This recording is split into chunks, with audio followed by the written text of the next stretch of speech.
what happens with me, for instance, is I'll be doing a breath work session and then I'll put my hand on somebody's shin, and then after the practice they'll tell me that they broke their shin 7 months ago. And how did I know that? Actually, a few of them started bringing their other friends with fibromyalgia specifically to the breath work sessions because they'd come to these sessions and for sometimes 2 weeks afterwards, no pain. Came out of the breath session, she was speaking normally, completely normally, and it shocked her. And she said she had the least pain she'd had in her left shoulder in 9 years. Hello, my friend. Welcome to episode 15 of season 2 of Who on Earth, and this one's a friend of the show. So, Leo Oppenheim from season 1, we did a beautiful 1 and 2 part of that. So I used to split them in the first season, I just do the whole shebang now. And we always have such a good conversation, and he's very talented at what he does.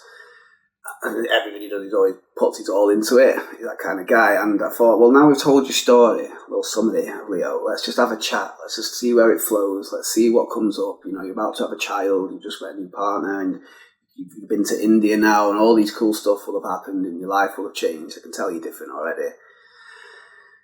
So I recorded it last year. This was like last summer. And I then had my health issues which arose, which I didn't know what was going on with the sensitized nervous system, which then transitioned into a panic disorder, and chronic fatigue and chronic pain were prevalent, lots of trauma that hadn't been released and processed. So eventually I went to the forest in October, so it's already a big time. I'm like, fuck, I really want to release this episode. And then, oh, shit hit the fan, basically. Now I've worked through a lot of that. There's still a lot of the pain and the fatigue, but we're slowly rebuilding, and I wanted to start the show, as you already know from some of the episodes if you've seen them. And I thought, hey Leo, I know this was fucking ages ago. I mean, you've had a child and God knows what's happened since, but I remember it being a really good conversation. Do you mind if I still released it? Just while I'm building my way up to the next guests and that. And it's like, Leo being Leo, like, yeah, go for it. And then I re-listened to it and I was like, this is a good conversation.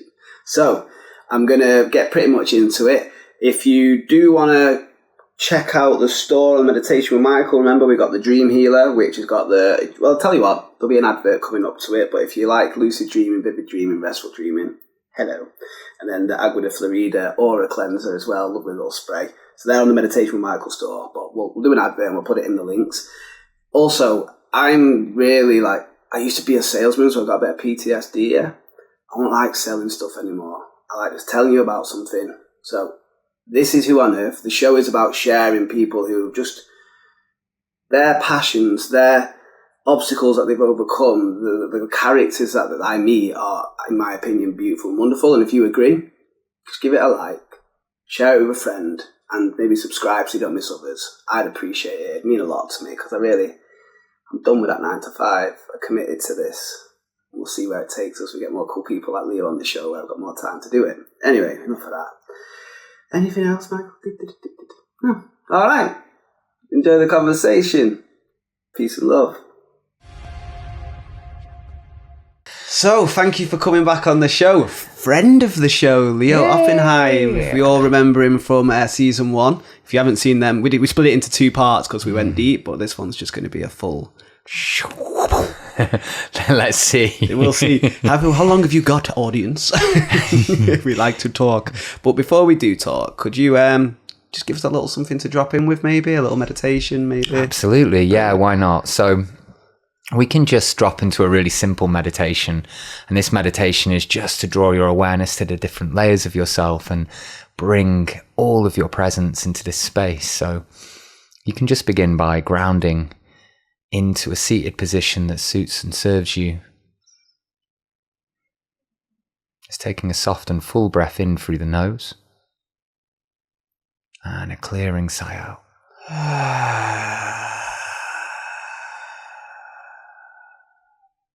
And quite simply here, just bringing awareness first to the physical body, scanning the physical body from the tips of the toes to the tip of your nose, to the crown of the head and to the extremities of the fingers. Just bringing all parts of your physical self into presence, this physical body that you move.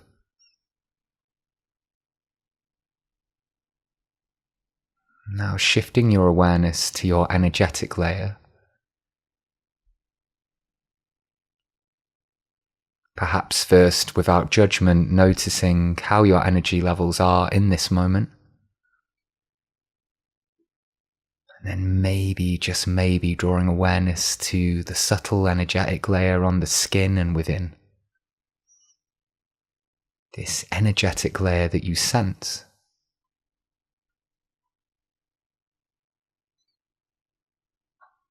Now draw focus to the mind and the thoughts of the mind.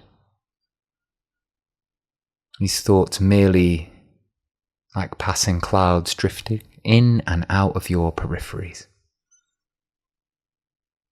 Rather than trying to judge these thoughts or try to control them, let them do their thing. And if you drift off and away with them, just without judgment, once again, draw yourself back to your center. This thinking mind that you hear.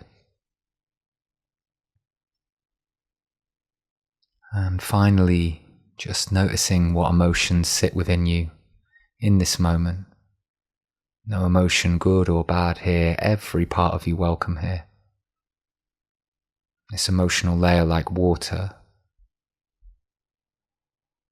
This emotional layer that you feel. So the physical body you move, the energetic layer you sense, the intellectual layer you hear, and the emotional layer you feel, but these are all just layers. Just for right now, can you be the witness?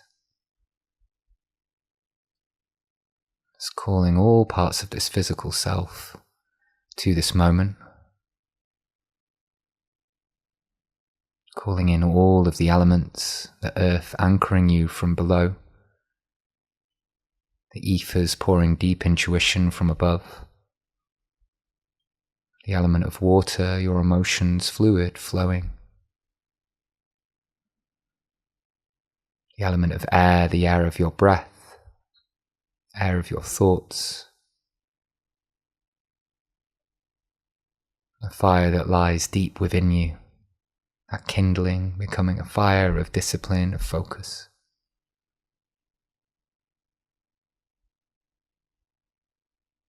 Each element a part of you. The earth like the density of your bones. The water like the blood that circulates through the vessels. Water in the cells. The air of your steady breath. The fire of your spirit. Bringing yourself to your very center of one final breath, breathing in, clearing open-mouthed exhale. Keeping this presence you've cultivated, draw yourself back into this space.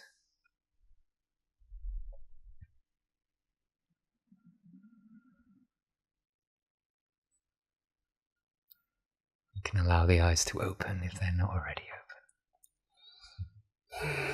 Do I have to? I could see you didn't want to. You're like, I'm ready, keep me there. All zen in that now. Well, thank you very much. That was a nice way of dropping him on it. Yeah, just a simple thing. Just a simple thing to bring awareness to the different layers. And I've started, just then I wasn't calling in the direction so much, but definitely in a lot of the practices that I'm facilitating now, especially the breath, cacao, the sound, but often in the yoga, if I'm in a more sort of commercial environment like the festival I've just been in, I probably won't articulate it in the same way, but I've started definitely calling in all the elements to support, calling in the guides, calling in my ancestors. Yeah. And I've found, this is working a lot with Rachel and working Who's Rachel? Rachel is my wonderful, beautiful partner. And we have a child on his last time you were talking to the audience, you were, what was it, ethically non-monogamous. Yeah, big shift, big change. But definitely. Before we get into all that, you were about to say anything. So it's perfect. We will get into that for sure. But she's really, my background's within yoga, and her background is deep within shamanism. She's on a Peruvian medicine wheel, and it's really interesting because since she's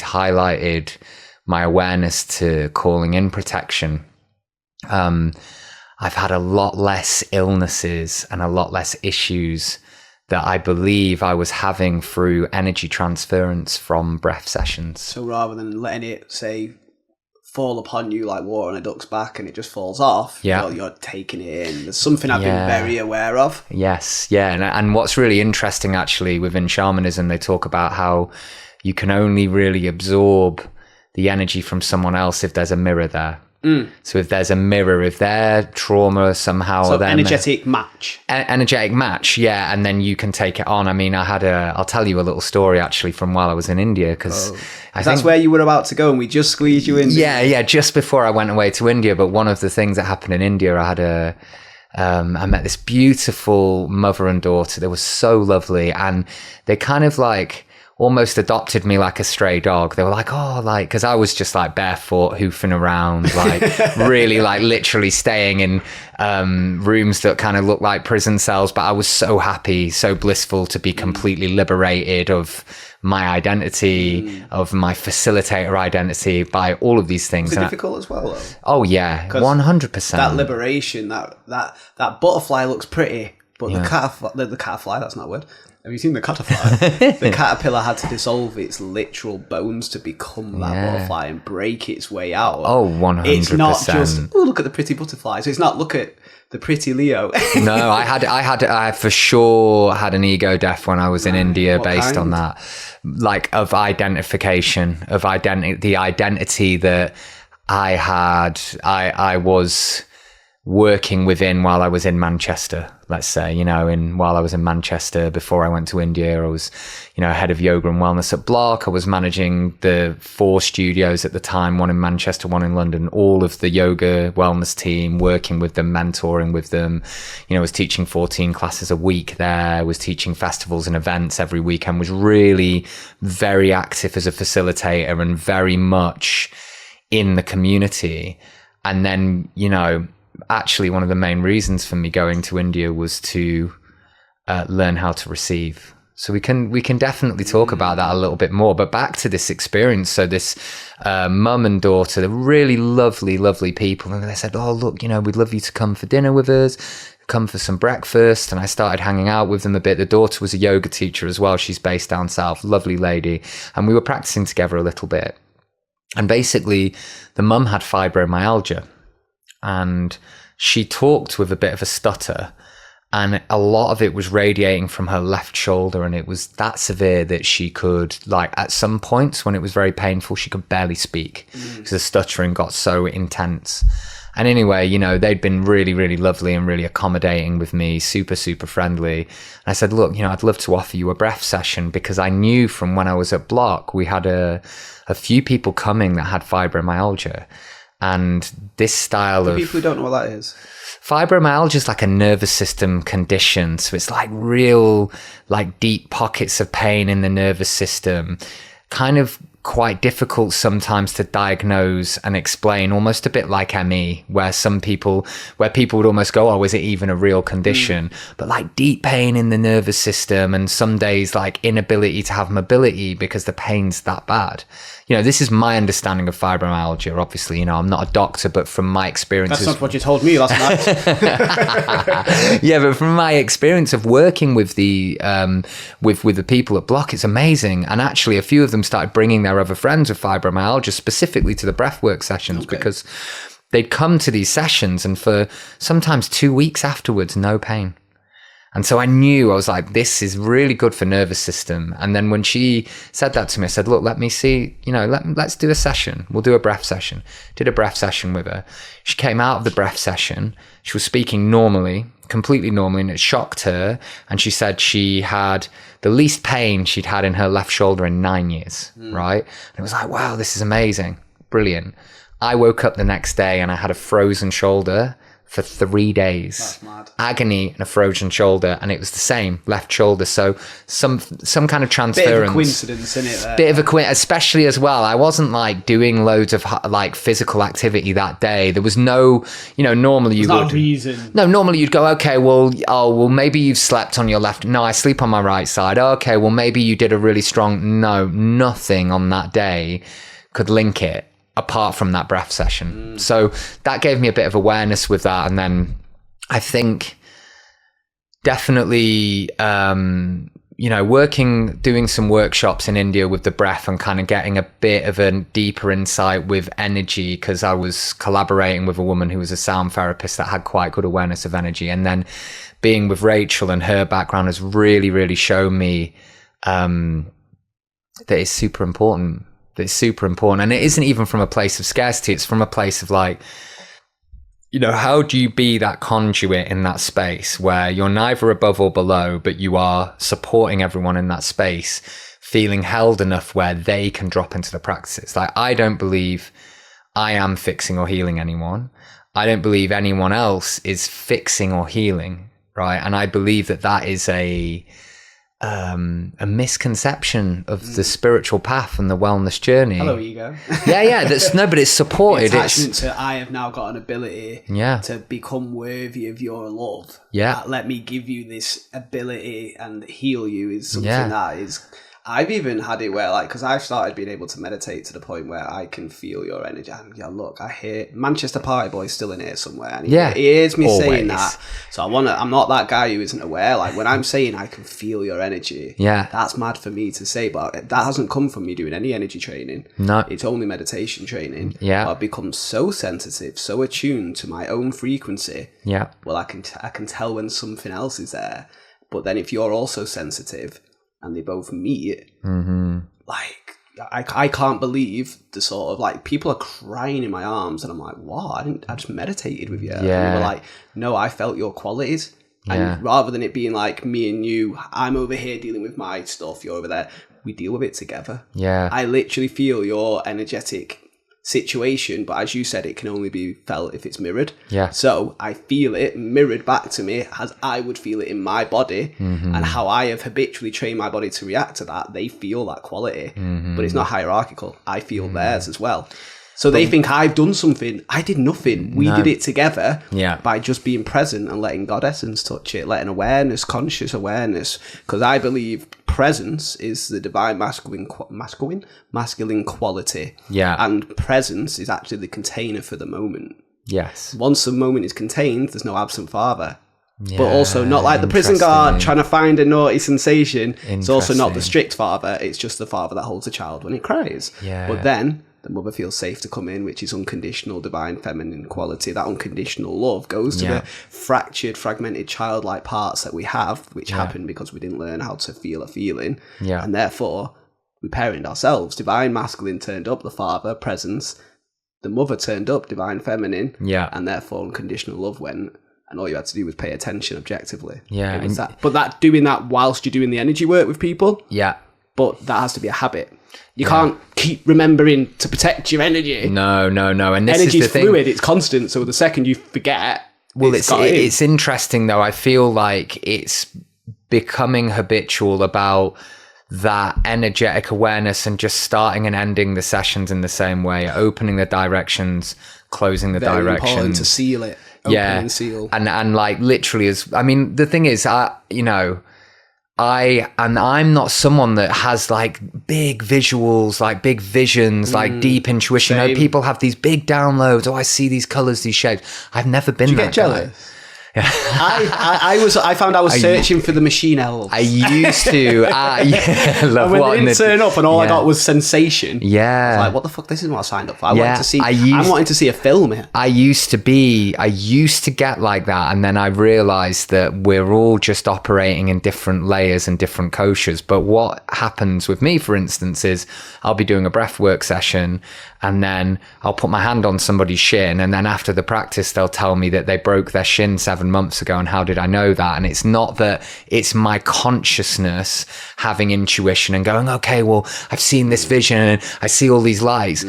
There's an unconscious that just moves there and does things, and it's felt without me even really being aware of it. And I am trying to like, I was initiated with Hape, an amazing woman actually based up north. She initiated me about 8 months ago. For people who haven't seen Kawahuni Kuin's episode, what's Hape? Oh, Hape is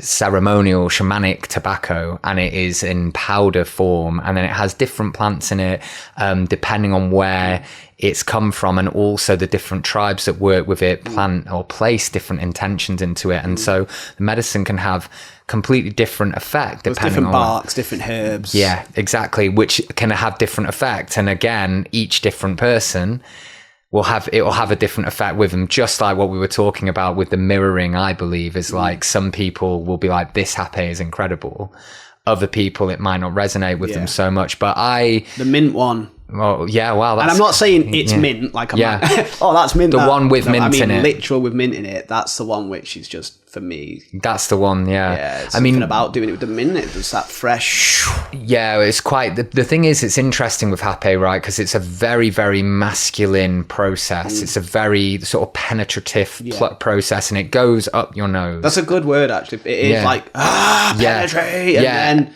it's been cleared, drop back into your body. But I think what it does is it stretches the body, and then you relax into this new comfort zone.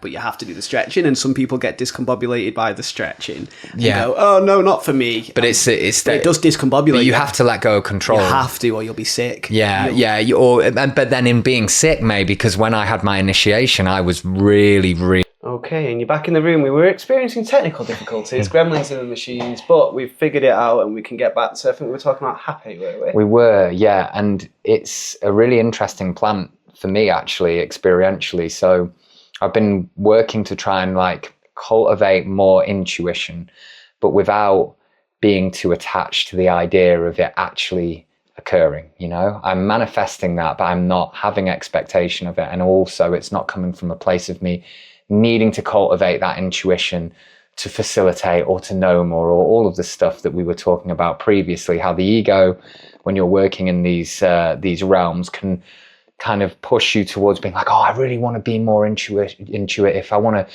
have these dreams and these visions. But really interestingly for me, I mean, I've facilitated hape a bit and worked with a fair few people. And I've found that it's a really beautiful way of clearing blockages or narratives. So when I've been with friends or colleagues and they've been really struggling with something, so a big life occurrence has happened and they're stuck in it. Something's happened and they can't let go of it. And there's a story around that where they are somehow either mistreated or something's unfair. And so the gremlins were in the machines again, and as we were talking about, the spirit of hape wanted us to get this right, clearly. So third time of trying, we're going to go back. Leo, please do expand on your knowledge of hape once more. Yeah, so my knowledge of hape is not massively expansive, but I've been working with it.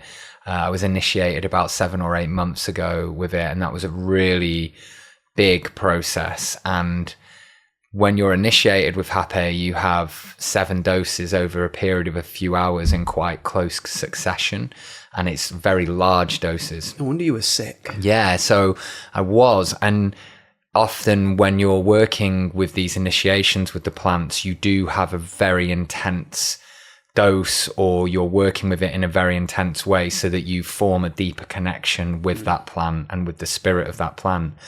And each time, this amazing, incredible facilitator, she asked me to set an intention with each dose with the medicine.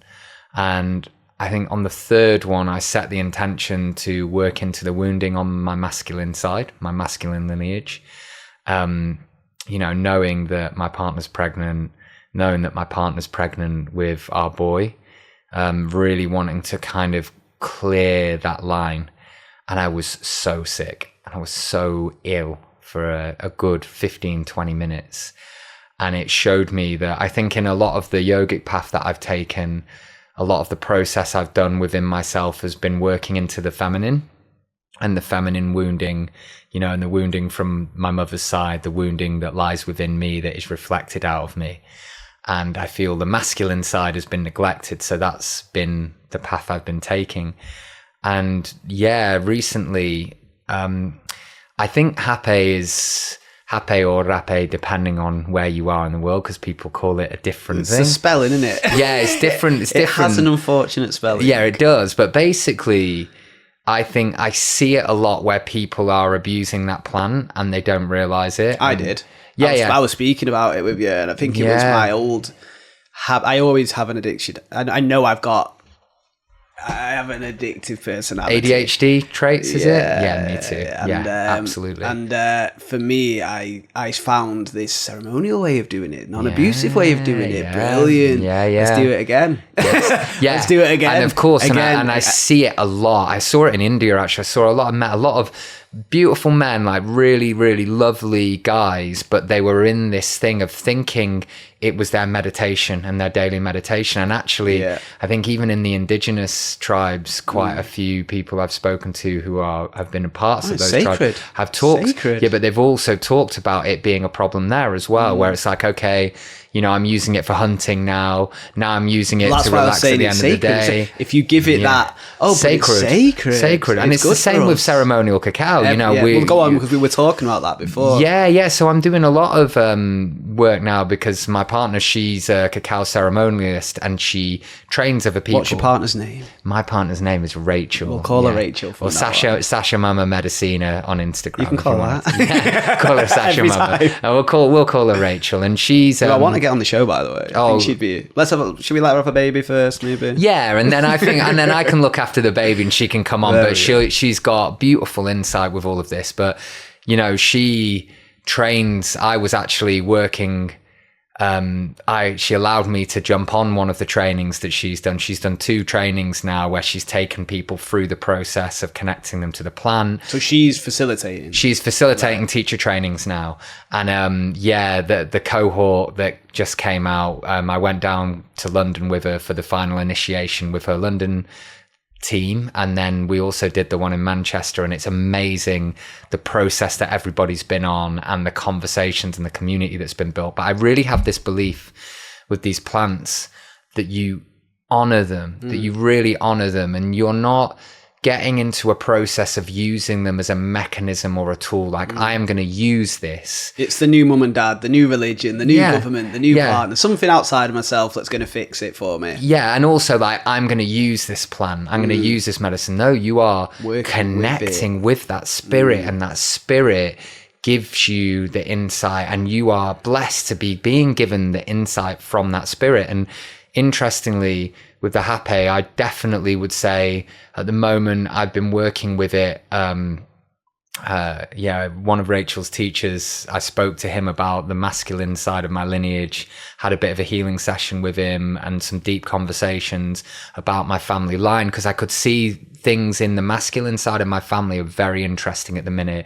Since I started doing this clearing work, a lot of crazy things have been happening. Do tell. Well, like things like businesses suddenly getting pulled away, things like my father having like really difficult, like big difficulties, things now where we're working through a process of selling the old family home. And Lisa was telling me that and your dad like really loves you know, is it Lisa from down at Lowry? Yeah, absolutely. Yeah. And he was really attached to the house, and actually it was a real block where me and my brothers have been trying to finally get him out of that house that he's been in for 60 years. He doesn't want to leave, but so much of the energy and emotion of the last 60 years and his trauma is literally energetically in that house. You know, when I came back from India, me and Rachel were there for, you know, a couple of months, and it was for her really hard. Nothing to do with him and his physical presence, because it's a big, tall, thin house. The energetics in that house are crazy. And it's like, since I've been working with the Hape and specifically working in this way, all of it has come up to be cleared. Like, it's really, and I'm seeing it. And now every time I've been sitting with Hape, and I would say I would sit with it myself like once every month and a half. I'm not someone that for me, it's not a good idea to sit there and do it every day. Well, that's when meditation helped me, because I realised quite quickly that no, this isn't reverent. No. And you do not need to do Hape every day, sometimes twice, Michael. Now, what's going on here? Yeah, it's a distraction. That's what it was. It was so intense that however I was feeling, and I was going through a breakup, I didn't know I was going through a breakup. Yeah. But I kind of did. Yeah. And I just kept sitting with it every day. Yeah. And it was like, bro, you just don't want to feel how you feel. Yeah. And that's not what we signed up for nowadays. So yeah, and the thing is, it's interesting, right, with these spirits, it's like any plant spirit. If you abuse it and you just do it so frequently, then where is the time to integrate? Please tell me where the processing and integration is happening between Friday's shroom session, Sunday's ayahuasca session, and then Wednesday's happy. Yeah. Don't forget the cacao you had every day. Yeah. Don't forget the life events that you've not even processed. Yeah. It's not always a medicine teaching you. Yeah. Like, movement can be medicine. This chat can be medicine. Yes. So, but even our movement practice, I mean, you know, I love kind of getting into this as well. And like, I hope nobody listening thinks that it's coming from a place of me thinking I know better than anyone else or being in a place of judgment, because it's never that. It's also me knowing from my own experience. Like when I started first, someone introduced me to Hape at first. I think there was a stage where it was being, you know, worked with in a way that wasn't actually allowing me to integrate, where I wasn't really deeply connecting with the plant, really sitting, connecting with it, being in reverence of that. I mean, tobacco as a spirit is an amazing spirit. It's one of the oldest ones we've worked with. Yeah. No wonder it got abused and chemicalized. Yeah. And turned into this, because it is actually one of the master medicines. It is, absolutely. And you know what? It's a beautiful, powerful, masculine, protective spirit. It's a very, very amazing spirit of protection. Well, there's a lot more to the point than masculine. Like Bufo is this. Yeah. Whereas, say, ayahuasca, more feminine ones, they take a while. They it's very go direct. on stories and journeys. No, the masculines, look, bro, it's this. Yeah. I mean, you know, within shamanism, they work with tobacco all the time to cleanse the space, similar to how yogis or, you know, practitioners would use sage or Palo Santo. Yeah. They work with tobacco, but what's interesting, they have it as a smoke, pure tobacco, no chemicals in it at all, and then they don't inhale it. I was about to say, they keep it in the mouth, and then they blow it to clean the space. Now, what's really interesting is within shamanism, they believe that if you inhale the tobacco, you are inhaling all your emotions and trapping them inwards. And they said about the West, when the West commodified tobacco, they said two things. They said you're all going to die from inhaling the tobacco, and then you're all going to go to war from inhaling and trapping the emotions. And so they kind of could see the way that was going. And you see it with tobacco, you certainly see it with cacao becoming chocolate and how that was commodified, and the Spanish took that from there, and then it became this thing. And it's a really interesting world within the human society, how we take these plants that are such a pure thing, and then we change them and we alter them and we manipulate do it with them. everything. Yeah. You're a being of pure light. Yeah, you turn up and then I mold you into manipulating and getting your qualities to serve needs I wouldn't meet myself, and all of a sudden I'm not having this pure interaction with, for me, you are as much medicine as the weed or the cacao or whatever. You're just another spiritual being in a framework. That's what I can recognize as a human. Yeah. And for me, seeing somebody as they are has been so eye-opening for me. Yeah. Platonic touch with women, because me and my partner have been broken up for 3 months now. Yeah. And for me, I had wanted to connect with women, but I didn't want it to always be sexual. Yeah. Can we not just connect? Even like hold hands or hug, and like maybe for a while you could stroke my hair, I'll stroke your arm, but there's no like expectation of anything coming out of this apart from a connection in the moment. And it's so nice to have that, and it actually has allowed me to do more with the men. Yeah. Like, Echo Widmer. Yeah. I was at a Incredible. festival, Wild Tribe Festival. Shout out to those guys. That was amazing, by the way. And she was doing a workshop called Birth, Sex and Death. She's really powerful, Echo. Really knows what you can tell. Like, you can tell the people who are talking a good talk because they've seen it on a TED talk or a podcast. And then the people who are living experiential. it. But when she was doing it, there was a certain moment where I realized I was performing. I was just constantly performing for all these people, whether they're strangers or not, didn't matter. It was a habit. It was a habit of performing. It wasn't for anybody in particular. No, of course not. And in her workshop, it was just this moment where I just released it all. You shed it. And then she went, stillness, silence. And you're like, I really want to shake. And this is a lot of rage right now. Like, I need to get it out. But the problem was when you were constantly just expressing, you were stuck in a loop of expressing energy, and it was creating more of the same energy that then needed to be expressed. Yeah. When you were still and silent, well, that divine masculine quality of containing the rage came in.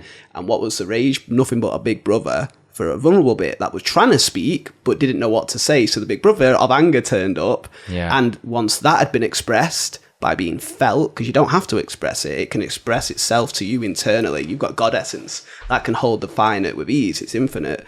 And then all of a sudden, ring, I was happy again. And I was happy until I was sad, until I was rageful, until whatever else came up. Yeah. But the whole time I was allowing it rather than trying to use it. And that's what I realized. I wasn't just using other people. I was using energy.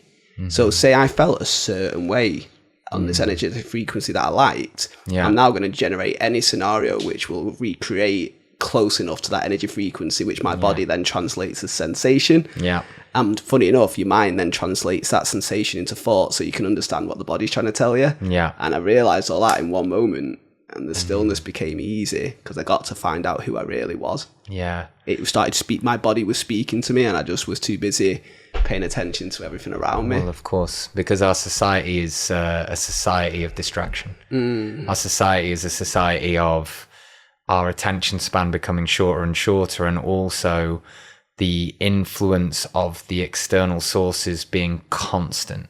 You know, like we now... Everything wants your attention. Yeah, and we now wake up in the morning as, you know, the general citizen of the UK will wake up in the morning, they'll turn their alarm off on their phone, and they'll have 20 notifications from 15 different apps asking them to do something, commanding something or a need or a requirement. Even if it's just the buzz when you sat there and it's, you go to reach for the phone. I feel it myself. Like I've started one of my new meditations is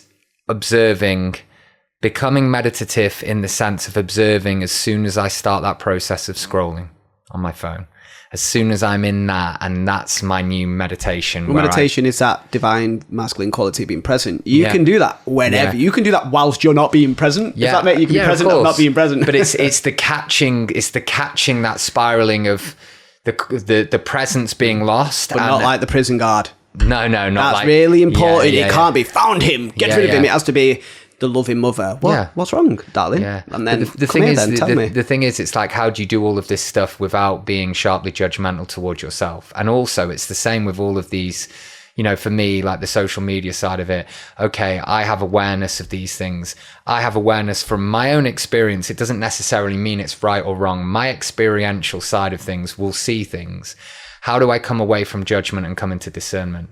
If I'm judging all of these other things as being a negative, if I'm judging everyone as doing everything wrong, I'm holding that energy within me. And I'm also not appreciating that everybody's perspective is based on their conditions, and everyone's perspective is different to mine. You know, how do you find that? And how do you find that within your own experience? How do I find that in my day to day? And then how do I find that and recreate that as a facilitator? You know, my main intention when I'm showing up and facilitating practices, whatever they are, regardless of the different tool that I'm working with for the different practice, the different energies that are going on in the space, can I create a space where everybody feels held enough to work into themselves and find what lies within them, and whether it is the power that lies within them, whether it's the observation of something moving within them? How can I create that space where people feel, and I'm not going to say safe enough, because you know, it's very easy to say, oh, you know, you're safe here. And it's like, sometimes we're working into these things and it doesn't feel safe, but there's a holding there where people will go there. So it's a container rather than a safe. Yeah. And that this is the thing. Like, I don't believe when I'm facilitating these practices that I'm fixing or healing, right? And I also don't believe that people are fixing or healing. Back to this, because we'll loop back round to that. I really, really believe that the wellness world supports this idea and almost commodifies this idea of fixing and healing. Well, you got to pay money if you're not okay, if you need fixing, you best come and give me this money for this breath work or this cacao ceremony or this Reiki or whatever. Maybe it comes from Western medicine, that though. Yeah, so maybe it comes from that prescriptive idea. You can't make money off a well society. No, well, this is the interesting thing, though, right? How do you change that narrative? Because from my perspective, I believe that if someone is coming into these practices, and if this is you right now and you're listening to this podcast and you're starting this journey of this spirituality, or you've been in it for a few years, and it's coming from this place of, I'm here because I need to fix and heal myself, right? Immediately that plants a seed of scarcity. Your journey is beginning from a place of, you are here because you are not enough, because there's something wrong, right? It's my belief that we don't fix or heal. It's my belief that we unravel the sharp judgments that we hold of ourselves and others, and the things that allow us to feel separate.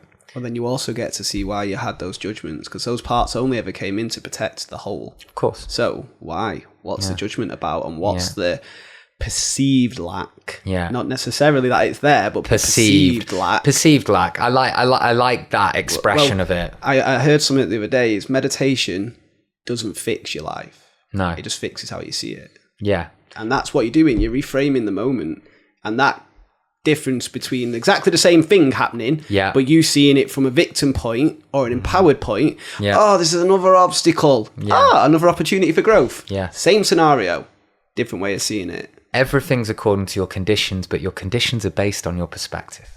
For me, that is everything. It's like my perspective dictates the way I see the world, and I believe that these meditation practices, these yoga practices, these breath practices, when we're doing them in a way where we're held in that space, we can clean the lens in which we see the world, and that our unconscious memories, our unconscious judgments aren't distorting the world around us.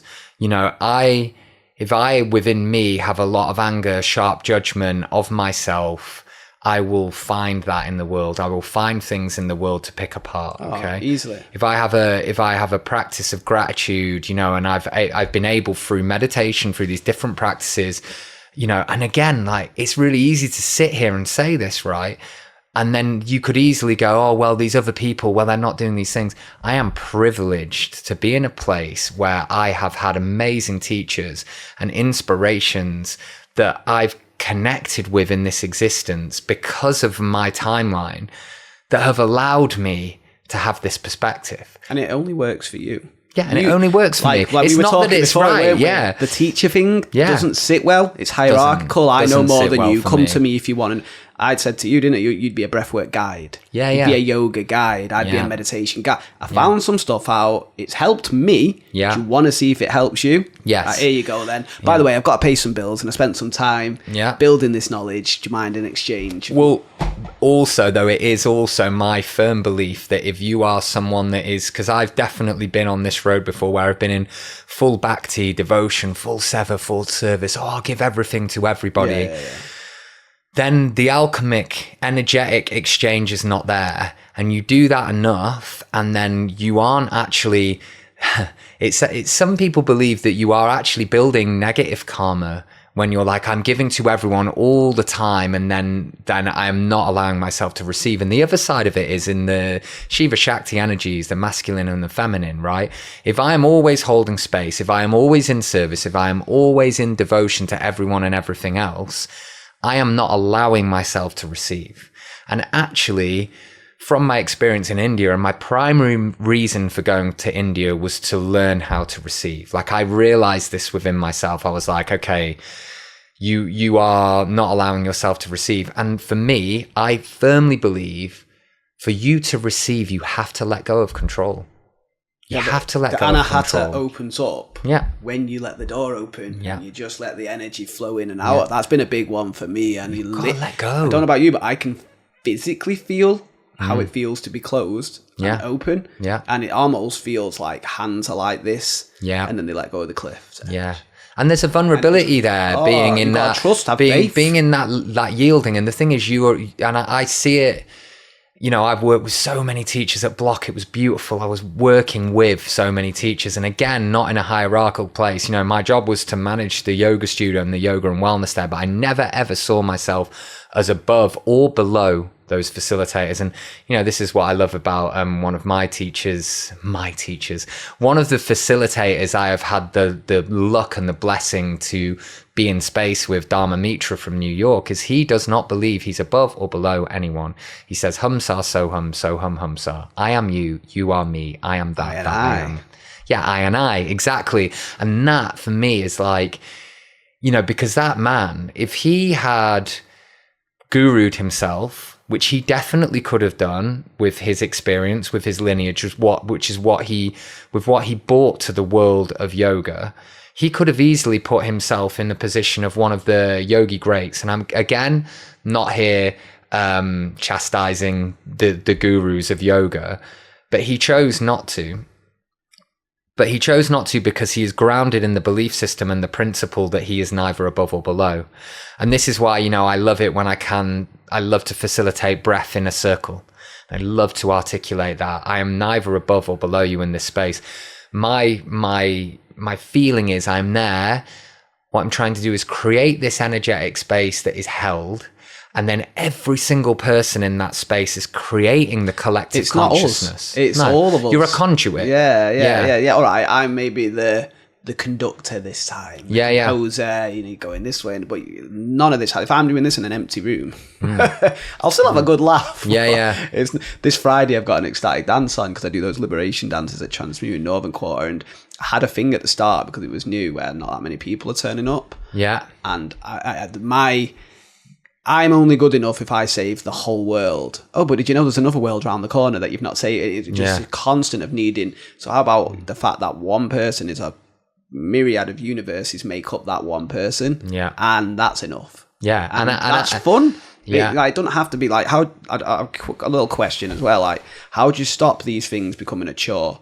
Because I remember getting to a point where, like, doing an hour meditation, half an hour, but then don't forget your mobility. But don't forget you need to go to the gym. Have you had your morning cacao? Have you? And it starts becoming, have you done that? Rather than, I get to. So I'm curious. I just wanted to see how you started with that right there. I mean, my personal feeling is that with all of these practices, when you get into rigidity of it and almost the over masculine energy of I have to do this every single day, and there's this. It's a beautiful thing to have discipline, but then when that becomes constricting, where you are doing something in such a stuck way because you're like, this is the way I've committed to this. And it's one thing to commit to something, but then it's another thing to get trapped in it, where we commit to a practice. Say you commit to a certain kind of meditation. That meditation has moved things, has changed the alignment of your energetics. And then you're still stuck doing that because you've not listened to the feminine and your intuition that tells you actually something shifted. A different practice or tool might be much more beneficial for you now. So it's how do you find those balances between like being disciplined and being consistent and not getting stuck in the rigidity of that masculinity. And this is, it's definitely something I've been exploring more in general within myself, is like finding that balance between the masculine and feminine. What helps you then?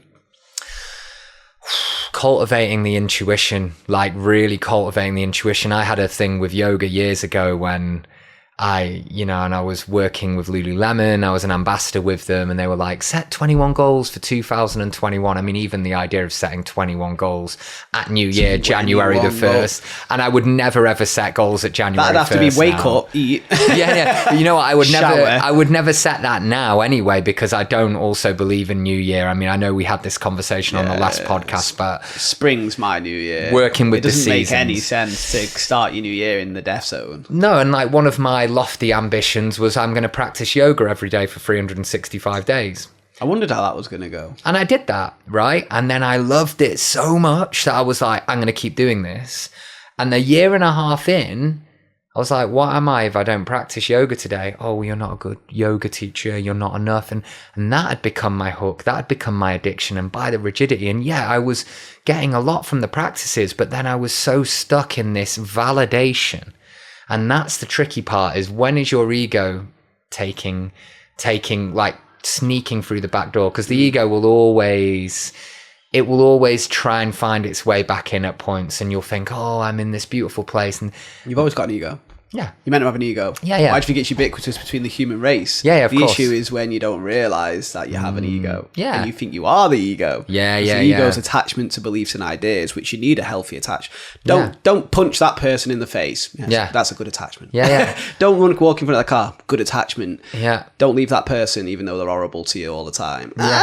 Yeah, yeah. Now the attachments become an issue, and that's where being fully present with the moment, because you go, I'm going to sit with that. I'm going to sit with that sensation. Yeah, and it's sitting with that, and it's also... Then you realise the ego was just trying to help you, but it was a bit misinformed. Let's upgrade. And how do you sit with that where the sharp judgment doesn't come in and instead it's discernment? Because judgment in itself throws you off. But you listen to it. That's the difference.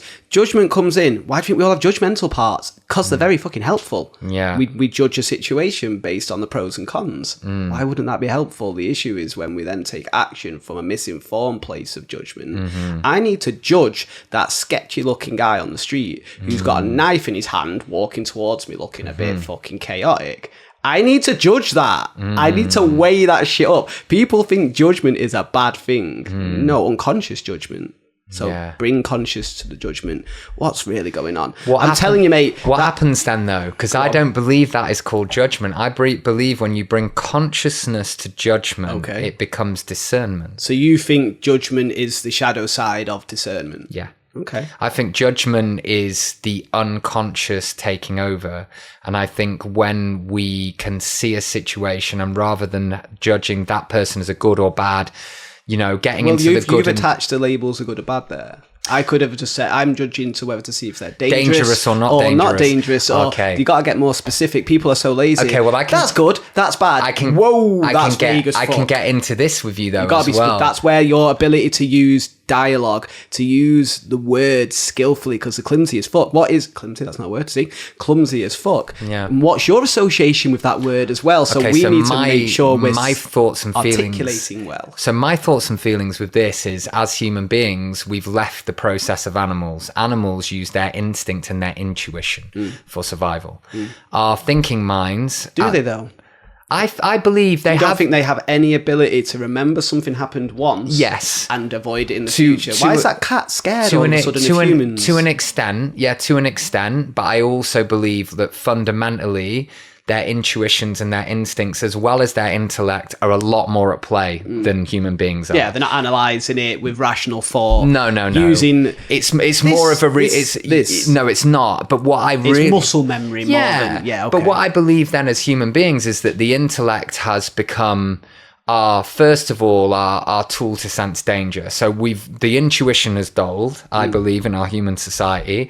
And then the intellect goes, that's safe, that's unsafe, that's safe. And it does it unconsciously. Well, it's the ability to recognise patterns is intelligence. Yes. Now, though, then I believe that our intellect goes one further unconsciously, and because of perhaps the parameters of societal programming, starts to put in the boxes of good or bad based on moral coding. Convenience sake. Convenience, because it's easier to compartmentalize than actually discern. It's easier to unconsciously compartmentalize. Like someone could walk down the street that walks like someone that I've had an altercation with 10 years ago, and unconsciously I will see that thing or person as a threat, whether they are or not. Now, for me, discernment is bringing presence and awareness to the situation. So you must be present about your bodily sensations then. Yeah. How have I reacted to this person? Yeah. And be so conscious that you don't go down this path very long. The non-conscious side of it. But then the other thing that I feel is super, super important is not this, okay, this is a good or bad, right? And I believe that happens a lot with the moral coding of society, with the idea of like America and terrorism, or Ukraine, Russia, or Israel, Palestine, and all the things that happen in society at the moment where there is this real, and I've been listening to a lot of beautiful podcasts about Israel, Palestine. I don't want to get into it too deeply because I don't want to get into the political side, but it's very easy to go, okay, that is an Israel person, and immediately the unconscious judgment comes in. Whereas actually it's like, there's a programming there that allows people to be lazy in their judgment, and rather than that, actually discerning and seeing that human vessel in front of them as that human vessel is. It needs to be fluid discernment then. Fluid discernment. I like that. Yeah, fluid discernment is nice. And this is I'm taking that, by the way. Yeah, fluid discernment. Trademark. Take it. But basically, yeah, I'm really like looking at it now from a place of sound frequency. So my feeling, my sound frequency, and the way that I operate now on a day-to-day basis, outside of facilitating in my own life, I sit with whether a vibration is resonating with my vibration. But it doesn't come from a place of that being a good or bad vibration. Maybe I'm a C and that's an A sharp. Actually, an A sharp would probably sound okay with a C. Maybe I'm a C. As you can see, I'm not musically trained. And that frequency is one that is dissonant with my frequency. Okay. Does not mean that that is a bad frequency. Means that that is not resonating with my frequency. I create space from that from a place of compassion and love, not from a place of judgment. So here's a little thing then with the judgment thing. So would you see the judge in a courtroom as a bad guy? No. So why not? He's judging. She's judging. The judge in the courtroom is taking part in a structure that is there as part of our society. That judge in the courtroom is not a good or bad person. What happens in our society, though, is people have the programming of judgment, and attached to that judgment is this moral code that they hold within themselves that makes people good or bad.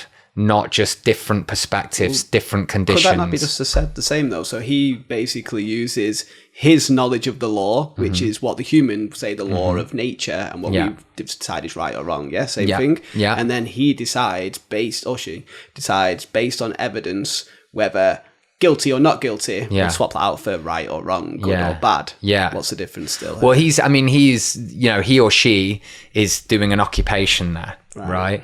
But for me, I'm like, when I am judging something as good or bad, and I am applying that judgment rather than discernment, I feel like I hold that energy within myself. So would the judgment be subjective and the discernment would be objective? Perhaps. I mean, I think I quite like what we were talking about before of the idea of bringing presence to it and it being a conscious thing rather than an unconscious. Discernment. Yeah, but rather than an unconscious action, I feel like... So you could be consciously judging somebody. Yeah, but then at least you are able to take responsibility for your own judgment. So would you say swap out the judgment for curiosity? Yeah. Why are they doing that rather than why are they doing that? Yeah, but this is the thing, right? Is if I'm judging, it's because I believe if I'm in a place of sharp judgment, it's because somehow I've created an unconscious idea that I am better than that person or more righteous than that person or more able to discern. And is there a perceived danger to having their qualities be something you absorb and then project to others? So you see them as the qualities they have often that we are triggered by are the qualities that lie within us that are unacknowledged. Which we are then rejecting. Yeah. And therefore we saw it in somebody else, mirrored it back to us, and we went, no, we don't like that. Yeah, exactly. And that's where you can actually use these as anti-gurus. Yes. Where they point you towards what you don't want to be doing anymore. Oh that's my God, there's a name for this. There's a name for this. Oh, there probably is. No, there's a really beautiful name for it. And I had a session with this guy about the masculine wounding side of my family, and like he came there is a term, and I will find it and I'll let you know after this podcast. We'll put it in the notes. And basically it is that, and again, for me, my experience with this person that has this term, I don't think they're a bad person, but the way in which they have shown up and not taken responsibility has taught me to do the opposite and take responsibility. Anti-guru. Yeah, we like that. We'll use anti-guru. But I even like even the term guru, right? The term guru in the now world is immediately covered in negative stereotypes because of experiences that have happened. But guru translates as mirror. Right? Guru translates as mirror. I think I remember someone saying. And it also translates as remover of darkness. Now, I don't really, the remover of darkness side of it feels a little bit egoistic. I remove the darkness from you. Judging darkness is bad. Yeah. Mirror, I like that. The brightest lights are in the darkest places. Yeah. So let's have darkness. And, even like, I'll give you an example, cult. right? Cult has so many negative stereotypes. If you look at the definition of cult, it's not negative it's at all. fascination of a person or a thing. And I remember when me and David Seed had we organically ended up creating this amazing community called the Reservoir Dogs, and everyone was in the influx dry robes. There was sometimes 150 of us going down to the water doing breath and cold water, and loads of people were like, oh, it's a cult. It's a cult. And I was like, yeah, it is. It is a fascination with the water. We are all a cult of the cold water. We have a fascination with that thing that is the water. And this is an example of the way things get distorted, and the way, now the idea of guru, straight away, if you say guru, in our now society, people will go, okay, well, that's someone that is exploiting lots of people. Yeah. That's someone that's probably sexually assaulting a lot of people. You understand why it would get propagated in the media to make cults look bad. Yeah. Because they're against the norms. Of course the systems that we currently have in place, of course they are. Somebody's challenging that and broken off. So let's just get the worst examples of that known to man. Yeah. Like your horrible shit. Yeah. Tell everyone about it. Put it on Netflix documentaries like you wouldn't believe. Yeah. Stay away from someone who's doing it differently, guys. Well, that Wild Wild Country is a good example. I mean, it's a documentary about, what's his name now? Osho, yeah. It's a documentary about him, and he went to America and he had a community of about 30,000 people there that he just landed in America and created.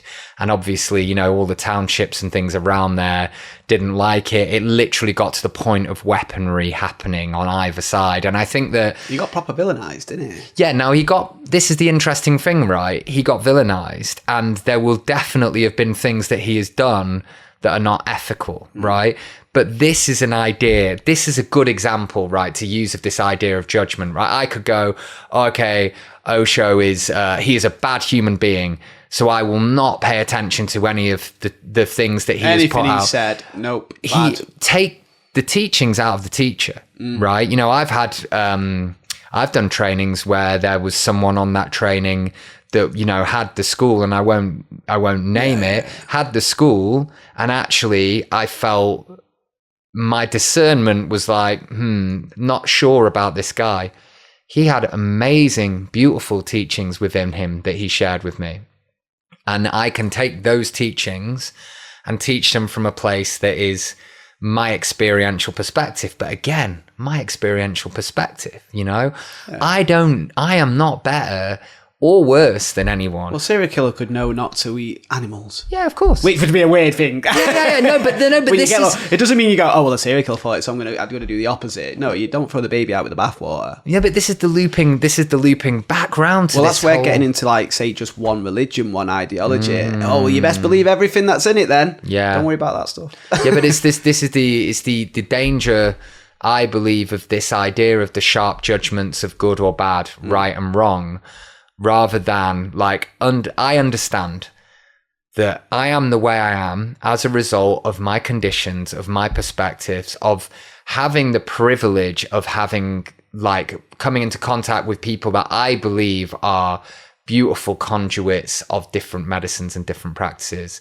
And all that's happened is, on an experiential level, they have created an environment or facilitated things that have created big shifts for me, where I feel like they've opened me, or helped me to see things from a more neutral perspective. Well, you have to have your eyes open. Yeah. You have to be open. Yeah. And you have to be willing to let that egoic attachment to some of the beliefs, some of the identities go, because you can't receive the new if you attach to the old. Yeah. That's why you get so much pain when you suppress a sensation, because you've rejected the flow of reality. Yeah. It's got nowhere to go apart from down. Yeah. And I use the thingamajig, the hose analogy. So when you stand on a hose and you turn it on, what happens? It starts to inflate and stretch the sides. Yeah. But that hose doesn't have nerve endings. We do. Yeah. So when we're having too much energy, which accumulated turns into matter, that's what matter is. It's a lot of energy in one spot. Yeah. Then it becomes very uncomfortable for us. Yeah. Then if what we do is go, well, I don't like that uncomfortable feeling, so I'm going to just distract or stimulate or numb or whatever it is, then you don't actually find out what the cause of that issue is. When really, if you just sit still and you're present in silence, you lift your foot off the hose. But then it goes, Can you feel that emotion that was trapped and the initial thing you trapped it with?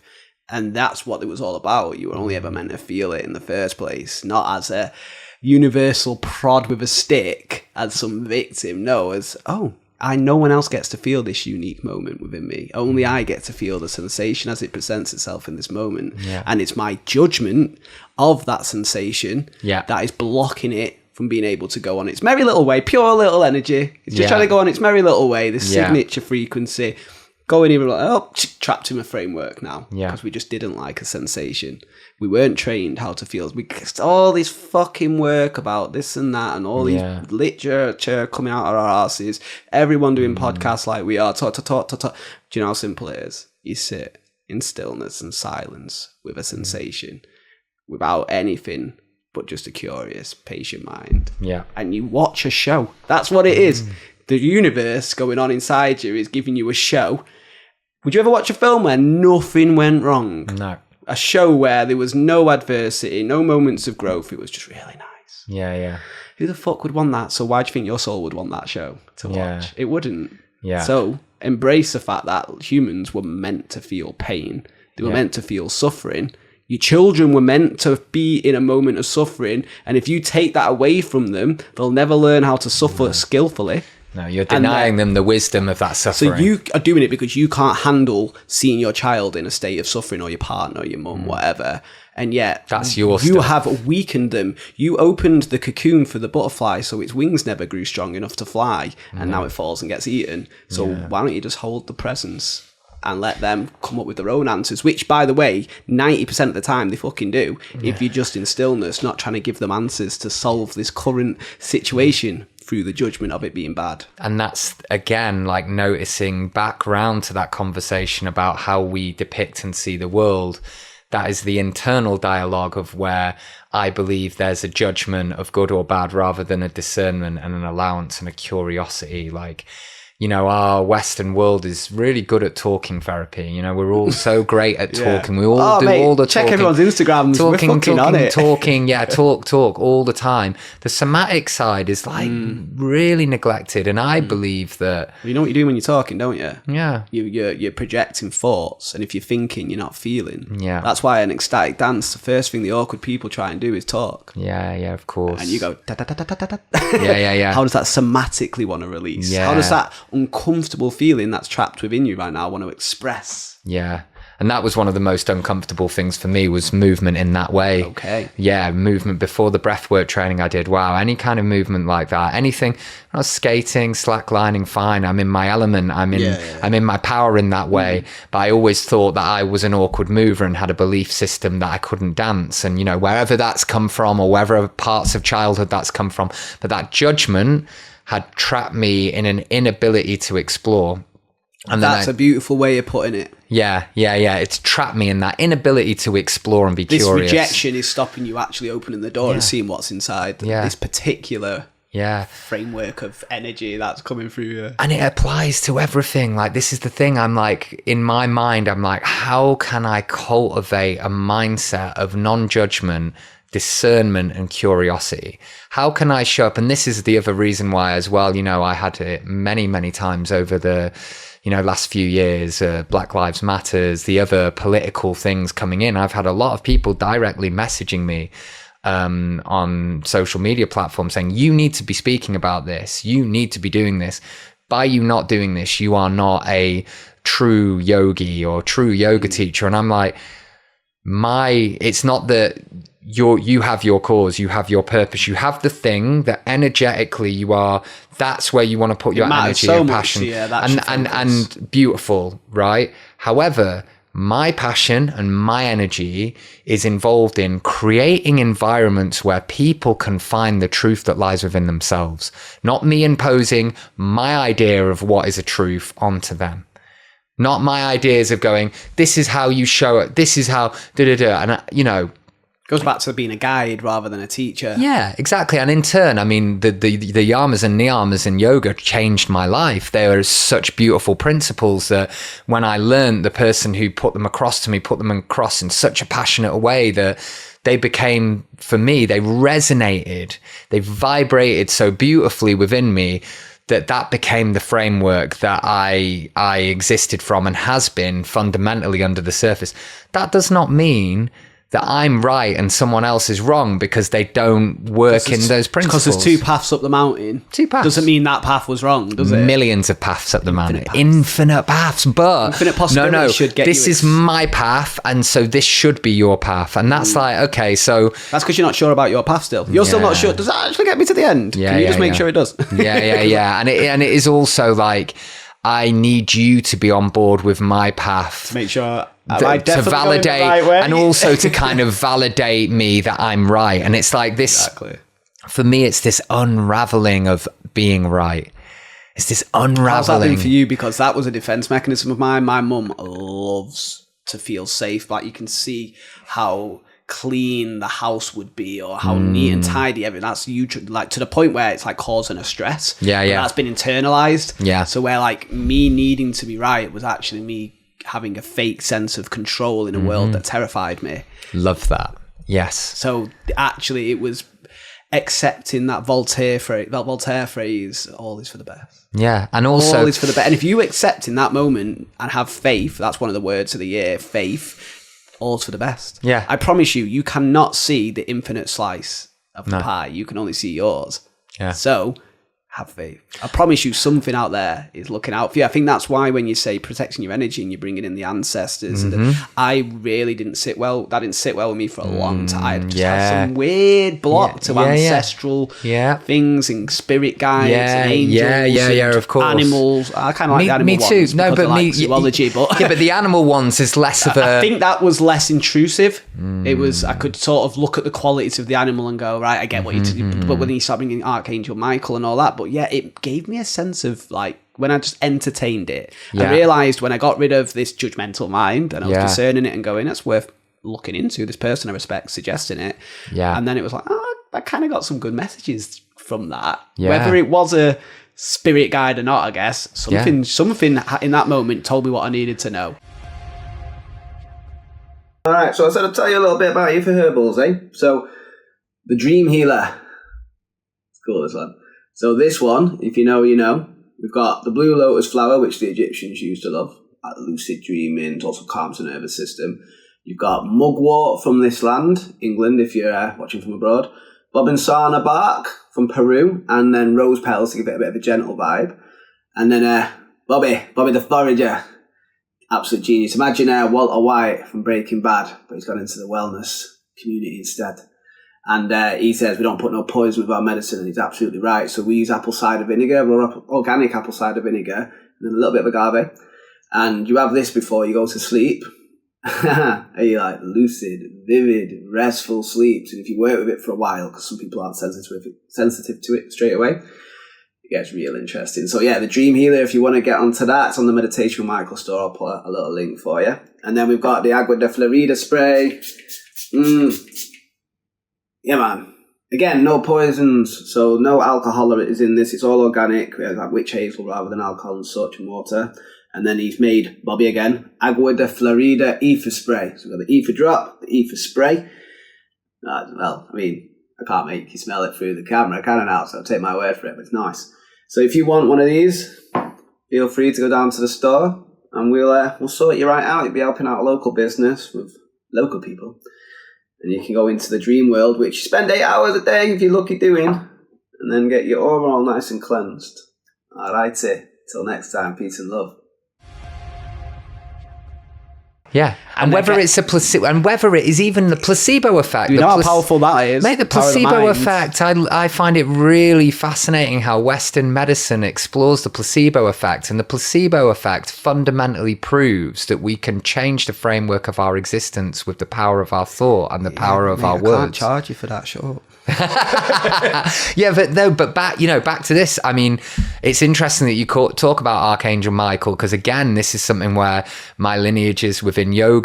You know, I was very much first, fundamentally, it was the yamas and niyamas, and there was none of the deities, and I wasn't really working in there. And yeah, you know, I chanted Om Gam Ganapataye Namaha because I quite liked Ganesha. I thought he was cool. Of course, when Sam Garrett does it, you know. Yeah. But even before, like on the first yoga training, I had a little Ganesha, and I thought it was quite cool, and I was like, removing obstacles.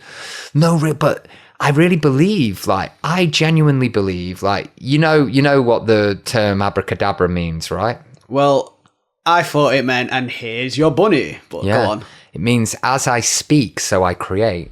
I think I've heard that. But I also believe it means as I think, I create. Right? And then this is the wild thing with this, and the thing that I was always... Well, all is mental. Yeah. Where does mental meet the matter? Well, I think that right, so this is my belief, and I had it when I was in India, so I was in loads of different places in India. Yeah. I like how this keeps coming back to, because we're sort of getting a review of what you've been up to. Yeah. Sort of Mate, I mean, so when I was in Rishikesh, I really felt this fire element there. Okay. And then when I was in Dharamshala, it was an entirely different element. It was more earth and air. But I could really feel those elements within the infrastructure of the space. And then it was really interesting because in Rishikesh, they do a lot of fire ceremonies. They do a lot of artis. They're doing that all the time. They're there doing fire ceremonies everywhere. And I spoke to an Indian guy. I just did one with, Paneet, who does it at Transmute. It's amazing. I didn't realise how powerful it was going to be. So powerful. Carry on. Well, no, it's beautiful. And please, acknowledge he's amazing. I think did I bump into you with him, or... I bumped into someone with him, and I was like, "Yes, that might have been his partner, Angeli." It was Josh, near Transcend. It was Josh. Yeah, it was Josh. But Transmute. Yeah, it was Transmute, and it was outside there, and I was like, "This guy is bringing fire ceremonies here. So powerful, so beautiful." But then, what was amazing is I was on a plane somewhere. I think it was in between retreats in India, because I went to India for 7 months, but I had a little break for 4 retreats that I was teaching, which was an interesting kind of like bookend, or middle of bookend, whatever you would call that. Bookmark. And I said to this guy, it's really interesting. When I was in Rishikesh, I felt like a real fire energy there. And then when I was in Dharamshala, it was a really earth and air energy. And I believe that we have our nadis, our energy channels that are within us, that extend out of us in multitudes, and that the nadis outside of us extend to within us. And I believe that the collective consciousness is, we're communicating out into the ethers, all of our thoughts and feelings as a collective. And then also they're coming back in like the mycelium network. Now, then I'm like asking the question. And then I'm like... Ethereal mycelium network. Ethereal mycelium network. That's I believe, I fundamentally believe that. What is also really interesting on that is that the pineal gland sits on a drum skin. Sits on almost like a drum skin in the skull. And, the cave of universal consciousness, as yogis over 30,000 years ago called it. Cave of universal consciousness. Yeah, and I believe that these subtle vibrations of the collective consciousness of our ancestors, of the deeper knowing of the fabric within the spaces that we are around, that the memories sit there and then we absorb them. When our pineal glands aren't calcified, we're receiving the vibrations of them through the nadis. And then what calcifies the pineal glands? Fluoride. Well, if people are looking into this, because I have I get my toothpaste from Unicorn. Is it Kingfisher? Yes, it is Kingfisher. Yeah, and I get the one without fluoride. Yeah, and I had a friend who gets the one with fluoride and fennel, which is okay. But anyway, that's digression. For me, they were saying how you need that because it won't take care of your teeth properly otherwise, and I'm like, well, no. What doesn't take care of your teeth is like eating loads of like really sugary foods and then not brushing your teeth. Like what doesn't take care of your teeth is like the food that you're putting in and then not actually having mouth hygiene. Like the fluoride, right?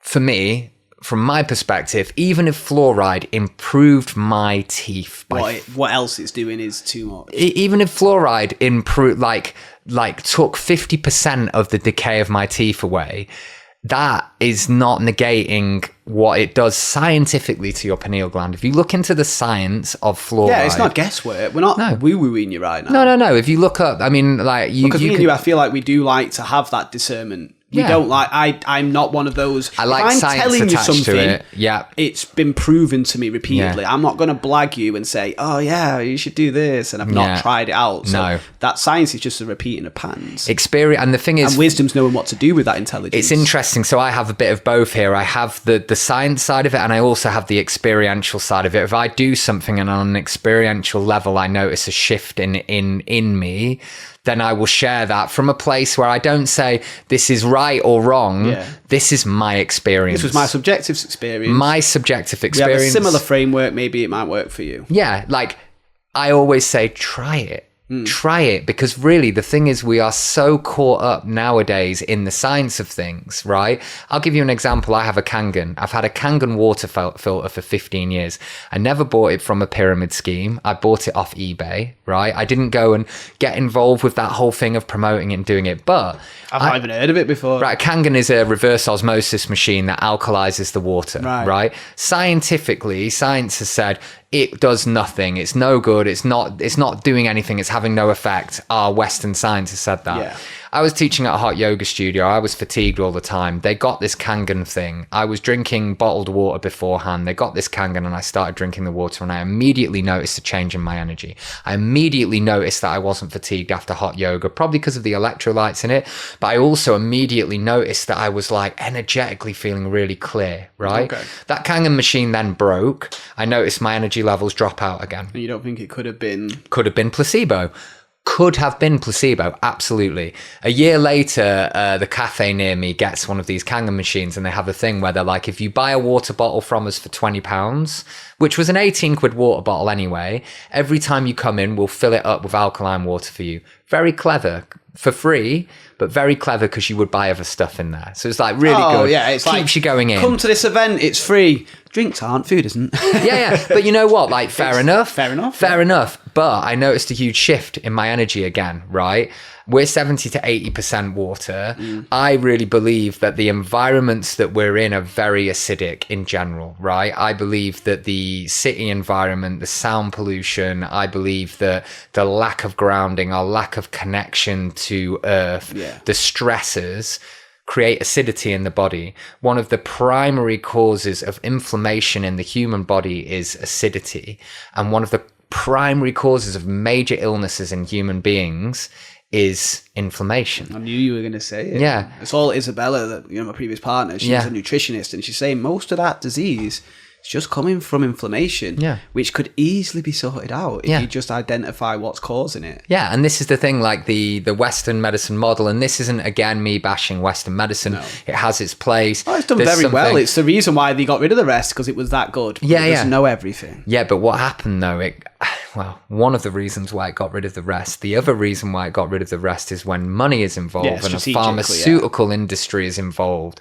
Suddenly, the Eastern medicine gets dismissed, and there's active campaigns to dismiss the principles of Eastern medicine. And the principles of Eastern medicine. Mad, isn't it? Well, what is the principle of Eastern medicine? My belief, my understanding, might not be right, my understanding of the principles of Eastern medicine and all of the practices we're doing and all of these nutrition and all of this stuff is, how do I create an environment where my body has the capability and capacity to heal itself? Because my body has that capacity anyway. In fact, let me rephrase that. Just get out of the way. It'll do how the do job. How do I get things out of the way that are stopping my body doing what it would naturally do if I was in a natural? So how to objectively pay attention to blocks which show up as dissonance, as sensations that we find uncomfortable. Understand why that block's there, because I sat in stillness and silence, and that's where Panya, wisdom of insight, arises. I know all of a sudden it was this that was causing this, and my body told me because I listened. And this is the thing, and how I've always been on this journey. I've been very lucky in this way. I'm not intuitive in terms of vision and sight, but on an experiential level, I've always trusted the feelings that I feel from practices or different things. Anyway, that Kangen water filter, I've still got one. I have it, or I work with it. And okay, I definitely implicitly don't believe it is the placebo effect. But if it is the placebo effect... That's why it's the placebo effect. Yeah, but you know what though? But if it is... But I actually think the placebo... I think the placebo effect is proof that we are limitlessly powerful and that we can manifest whatever we wish from whatever we like, you know? And... Oh, you can. It's just if you don't believe. One of the enemies of meditation is doubt, as Goenka was saying. And it's just... You can't force faith. Faith has to come from evidence. Yeah. So if you don't believe it, it's because there wasn't enough evidence. You need to go find some evidence then. And that's as simple as it is. Yeah, and that evidence doesn't have to be outside of yourself. And this is the It's illusion. far more effective if it isn't, because if you have that samkara, that emotional reaction, it then gets stuck as you as this thing that won't leave you, because you know it's good for you, or you know it's bad for you, and you know it needs your focus, but because you're so overwhelmed, you just go into defense mechanism mode, because if I've got to sort this, and that's when seeing it as a thing to fix is an issue. Yeah. Because there's always going to be something to fix. Back to that as well. And then back to that seed of like the wellness world supporting this idea, you need to be fixed or healed. No, your shadows are your deepest power when you explore them, when you come at them from the non-judgment, when you drop into a discernment about this, where you're like, this is where I wasn't in alignment with my own authenticity. Not the external good, bad, right or wrong. What is your authentic truth underneath the layers, and how much can you peel back the layers of conditioning and programming, and how much can you discern? And it's going to be painful. It's going to be never ending. But if you've got a rejection of pain because you judged it as being bad, you'll never let yourself feel pain, which is ridiculous, because that's how the body tells you something ain't right. Yeah. Don't you want the friend that tells you that you've got, I don't know, some toilet roll hanging out your arse or something, to be crude? And I'd rather that mate. I like the mates who tell me I've got a bogey. yeah, of course. Yeah, I like the mate that tells me I've got some asparagus between my teeth. There you go. Exactly. Yeah. So that's what your body's going. It's going, by the way, mate, that cig you just had, it's making this feeling happen in us. Could you do something about that? And then you could go, yeah, okay, I won't do that again. Or you can be like, oh, but it was filling this need, and well, then fill the need naturally, organically. Yeah. And then look how interestingly here we can slide into the judgment. You know, and it's this thing of like constantly moving back and forth. How can I be in awareness of my own experiential nature, who I am as a person or a being? And then how can I come and zoom back from that perspective and see it from the place of complete, like, I am you, you are me, I am that. Well, that's where the non-identification, like, you show me the most Leo part of you and I'll call it Leo. Yeah. You're a process. Yeah. You are wavelengths vibrating. Yeah. How the fuck can you be it then? How can you be a process? That's absurd. Yeah, so how could you be Leo? Yeah. Leo is basically the convenient name we give this swirling mass of bubbles. Because otherwise it's going to get real tricky real quick. Well, yeah. But when you call, like, I seen something, and I can't remember who said it, but they said the moment the mother taught the child to label the bird a bird is when the child stops seeing the bird. Exactly. Yeah. So it's see the word, yeah, and let it fucking go. And but then what's so interesting is then you could get completely lost in the ethereal nature of it, and it's almost, I see it as the feminine and masculine. I can get lost in the creative flow and the nothingness and this, and actually, without the grounding stabilization, without the structure, without, you know, I meet some beautiful people, right? And not in a judgmental way. Chaos. But they're like, my guruma, and they're lost up in the ethers. And it's not a bad thing. I'm sure it's beautiful up there. But this time of year, I heard it's great. Yeah, I heard it's great up there. But then actually, the human connection stops existing because the human experience gets grounded. And actually, it's almost like the human experience then gets judged as something that is lower. Oh, the higher planes, the higher states, the higher dimensions. It's always not this one. I'm going to be on the next floor. I'll be on the next floor if I do this. I'll be on the next floor if I do that. And you're seeing up as better than down. Yeah, and then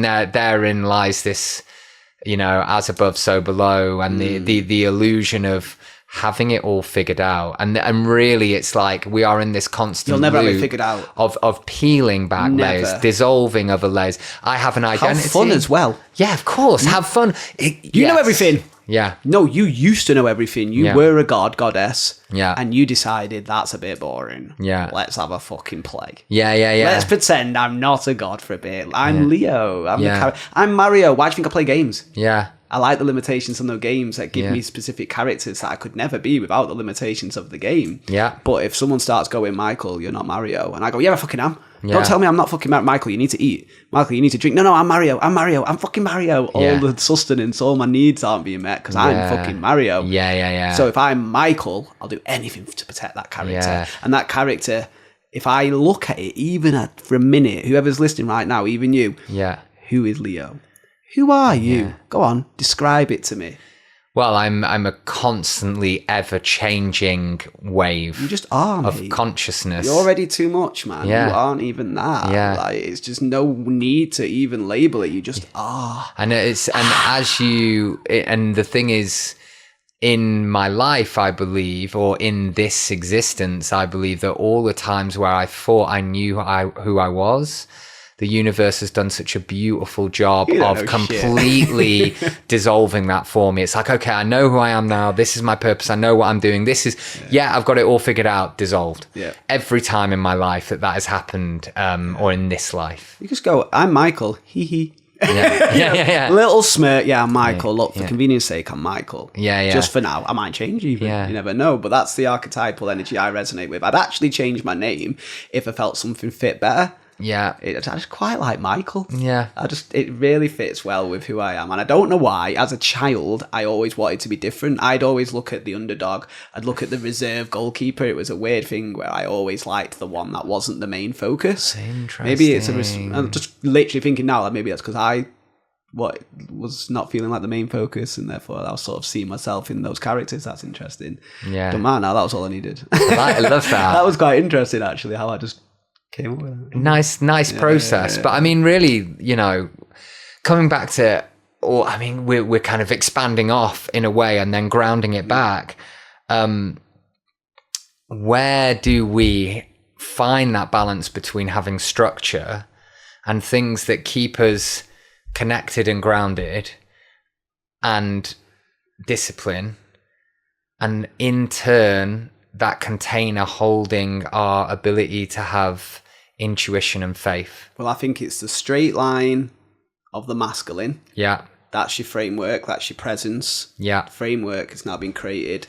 That's your straight lines for the chaotic curved lines of the feminine to bounce off. Yes. And be the show. But the masculine is the TV screen. Yeah. And then she's the show. Yeah. That's the way I see it. Yeah. And I really do resonate with that. And, something I love with this is that Shiva has 12 forms and 6 of them are female and 6 of them are male. And over 30,000 years ago, within Hinduism, they understood that balance of feminine masculine and feminine in all of us. Yeah, they understood that. And regardless of binary, non-binary, LGBTQ plus, regardless of all of that, we all have those natures, whether you want to call it masculine or feminine. We all have that yin and yang nature within us. And actually it's the same with Ayurvedic constitutions, or your Pitta, Vata, Kapha. There's the elemental constitutions. There's whether you want to call them elements, whether you want to call them feminine or masculine. That's where the labels, people get so attached to the label, the actual thing stops taking precedence. And it's like, look, call it what the fuck. Call pink green if you want. As long as I know what you mean when you say pink, that's all that bloody matters. But the description of Barcelona is neither hot, nor comfortable, nor warm, nor there's no beaches when I say Barcelona. There's no Spanish people when I say Barcelona, because Barcelona ain't a fucking word. It's just convenience sake. It's a direction saying that way. Yeah, and it's back away from the intellectual and into the presence of it. I mean, one of the things that I find super interesting, and it's a belief from my perspective, is I actually believe that yoga as a principle and a functional practice was not a spiritual practice in its origin. I believe that yoga was a science of tuning. It's practical. It was a science, just like a mechanic tunes a car. It was a science of tuning the physical body. This way. This way. And all with the breath and with these yogis, they didn't have all of these tools to analyze.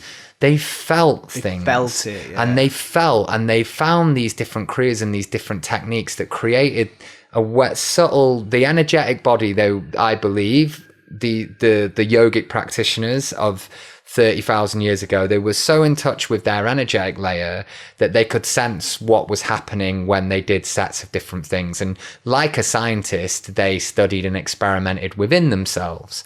Now, for me, yoga traditionally is a science of tuning the physical body and aligning with the sacred geometry, and therefore when you do that, the energy flows better. Yeah. And so, the Hinduism side of it, amazing, beautiful. And I do believe abracadabra, as I speak, as I think, so I create. I'm going to call this episode Abracadabra. And actually, interestingly, like this was my other thing, talking back again, because we're kind of pinging about, which is great. ADHD at its finest. Yeah, ADHD at its finest. ADHD, me ADHD. Yeah, but back to the Indian guy on the plane, when I said to him, oh, you know, Rishikesh feels like it's like a real fire element, and, you know, Dharamshala really feels like it's a very earth element, and the practices that people are doing in those spaces, I'm like, by doing the fire ceremonies, are they amplifying the fire element in that space? And by doing the earth practices and the grounding presence of Tibetan meditation, are they?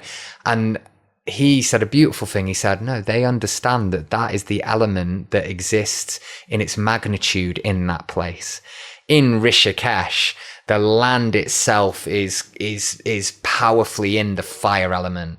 In Dharamshala, the land itself is really deep in the earth element, and the people that are doing those things, they're tapping into it. And then I'm like, what came first, the chicken or the egg? Yeah. I'm like, was the fire element already intrinsically powerful there, or by them putting the prayer and the intention and the abracadabra into that, has it become more fire?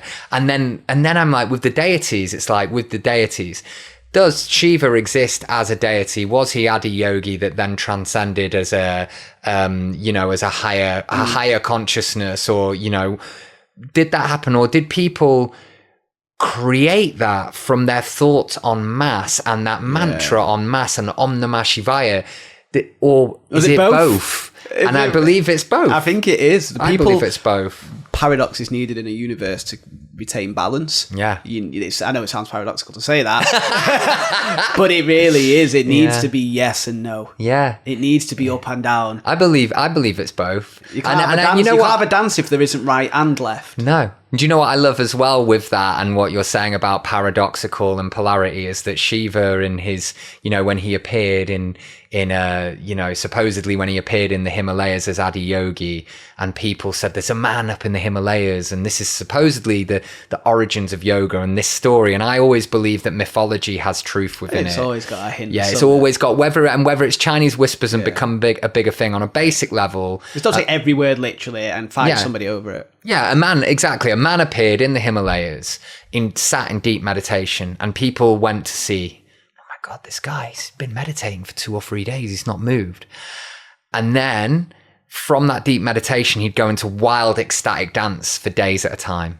That's what I do on a Friday. Yeah. And then he'd go into deep meditation again, right? And there were these two paradoxes, two complete polarities. Now, people were, they were amazed by it, and they'd go and see him. And after a year or two, everyone went, oh, it's just that guy up in the mountain doing that, apart from Seven. And Seven stayed and revered that and watched. And Shiva, as this Adi Yogi, saw that, but carried on. And then after a few years, he realized that these 7, they realized that these 7 people who were watching him had really cultivated deep meditation of presence from being there and observing for 7 years. And that is the belief system that then they taught these 7 people the foundations and fundamentals of yoga, which then got put all around the world. And that's like supposedly the origin of a lot of these spiritual mechanisms. Now, back to what we were talking about before. So I believe, yoga traditionally was only allowed to be practiced by men in royal families, and it was a secret practice, and women were not allowed to practice it, and people who were not of royalty were allowed to were not allowed to practice it.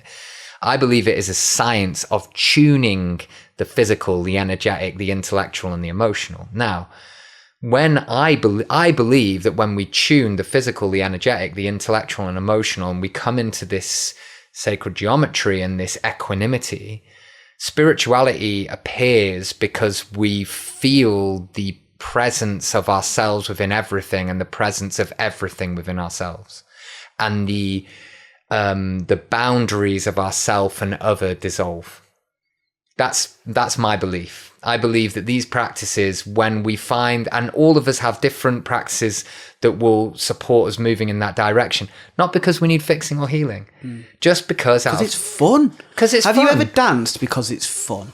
Have you ever gone for a walk because it's fun, played a game, chilled, had a chat? So liberating. Are we chatting to fix each other? No. That is an option. It doesn't always, like me and, Juanita, who runs the residence centre. Yes. She was outside and I was coming outside and I was like, she was like, what? I was like, bit sick of healing.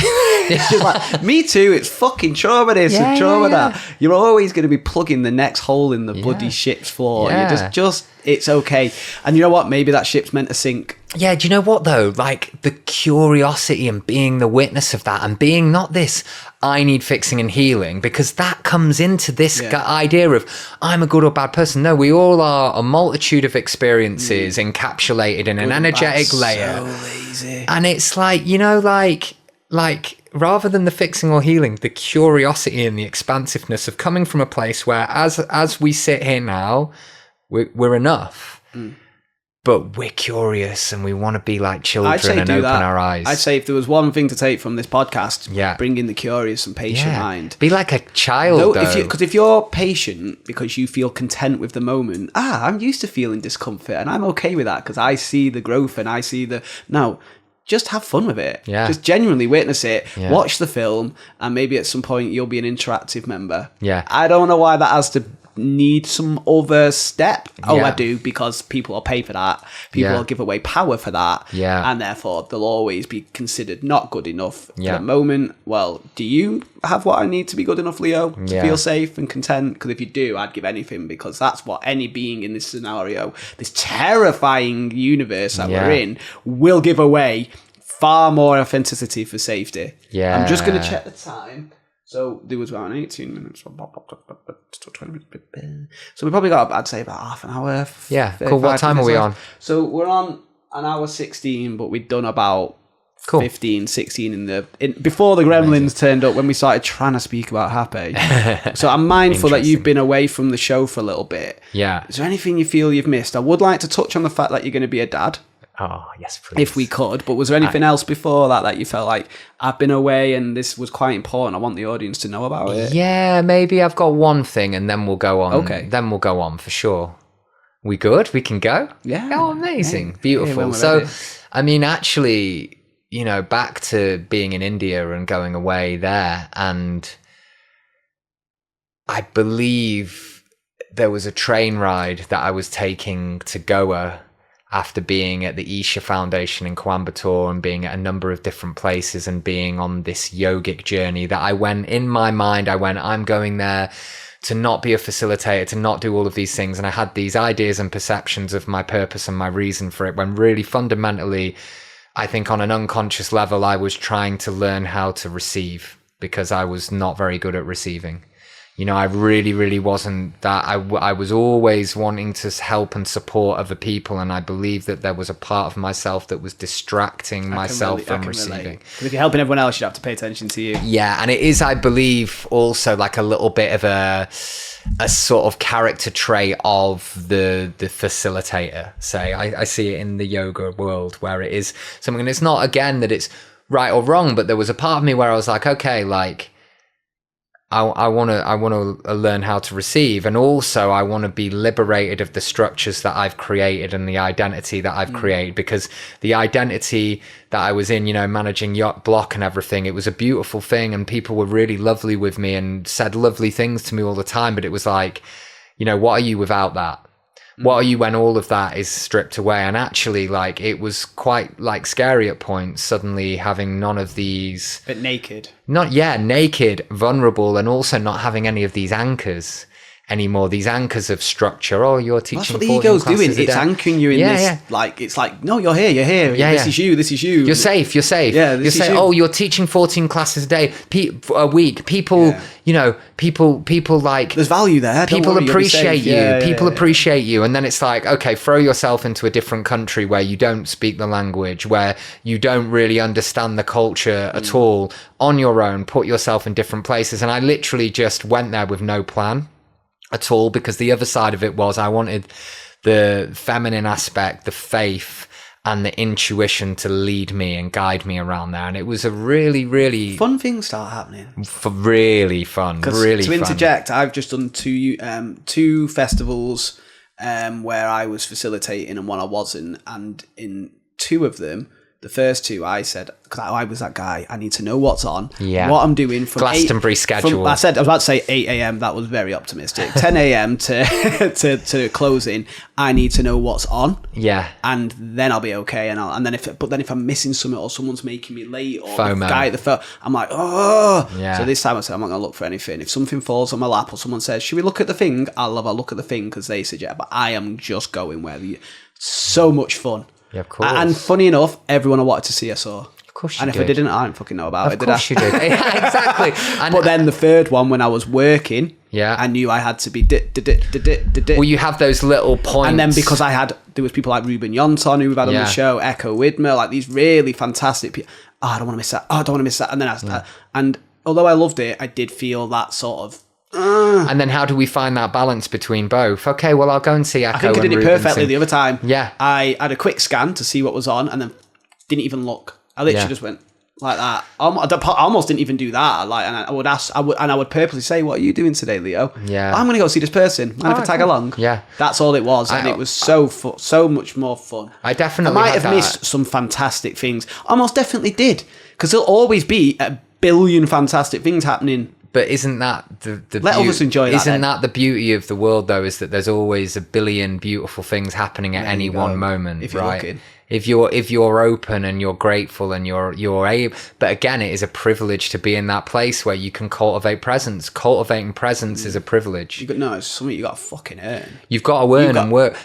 Agreed. However, imagine if you hadn't had all of the ignitions that have given you the opportunity to understand the tools of how to cultivate presence, and also, I say role models, but like influences that have created the opportunity, or like you've been in the right place at the right time to be open to that perspective, you know. And I look and I'm like, when we start working into consciousness, then yes, you work at it, you put the work in, but you also enjoy it at the same time. If I sit there and go, well, I've cultivated all of this consciousness and I'm better than, say, Larry. I'm very aware of how much I hate my life. but also it's like, oh, Larry down the road who's never ever had these ignitions, never ever had those influences, I'm better than him. Well, no, in his arc of this cycle of his life, that wasn't his meaning or his purpose. So we could go on for hours. But we're on a train. Go on. Yeah. So, and we are on the train going back to Goa, and I'd just been at the Isha Foundation in Coimbatore, which was super interesting for me. And, you know, I don't really want to get into my experiential feelings about like Sadhguru. Like, I think there's amazing teachings there. I think that he has a very powerful knowledge and understanding. But yeah, there was one point where I thought I might kind of go down that Isha route. And like, I think being there for 9 days, it just didn't quite resonate with me. I've had quite a few people saying he says good stuff, but there's ways it's being run that's a bit commercialized or weird or just there's an interesting energy there. Quite egoic. Well, there's an interesting energy there, and also the Daya that he has. It's very interesting, the lingams, and you know what I felt when I meditated there, and then finding out that lingams were previously in the ancient Indian histories cultivated and created through human sacrifice.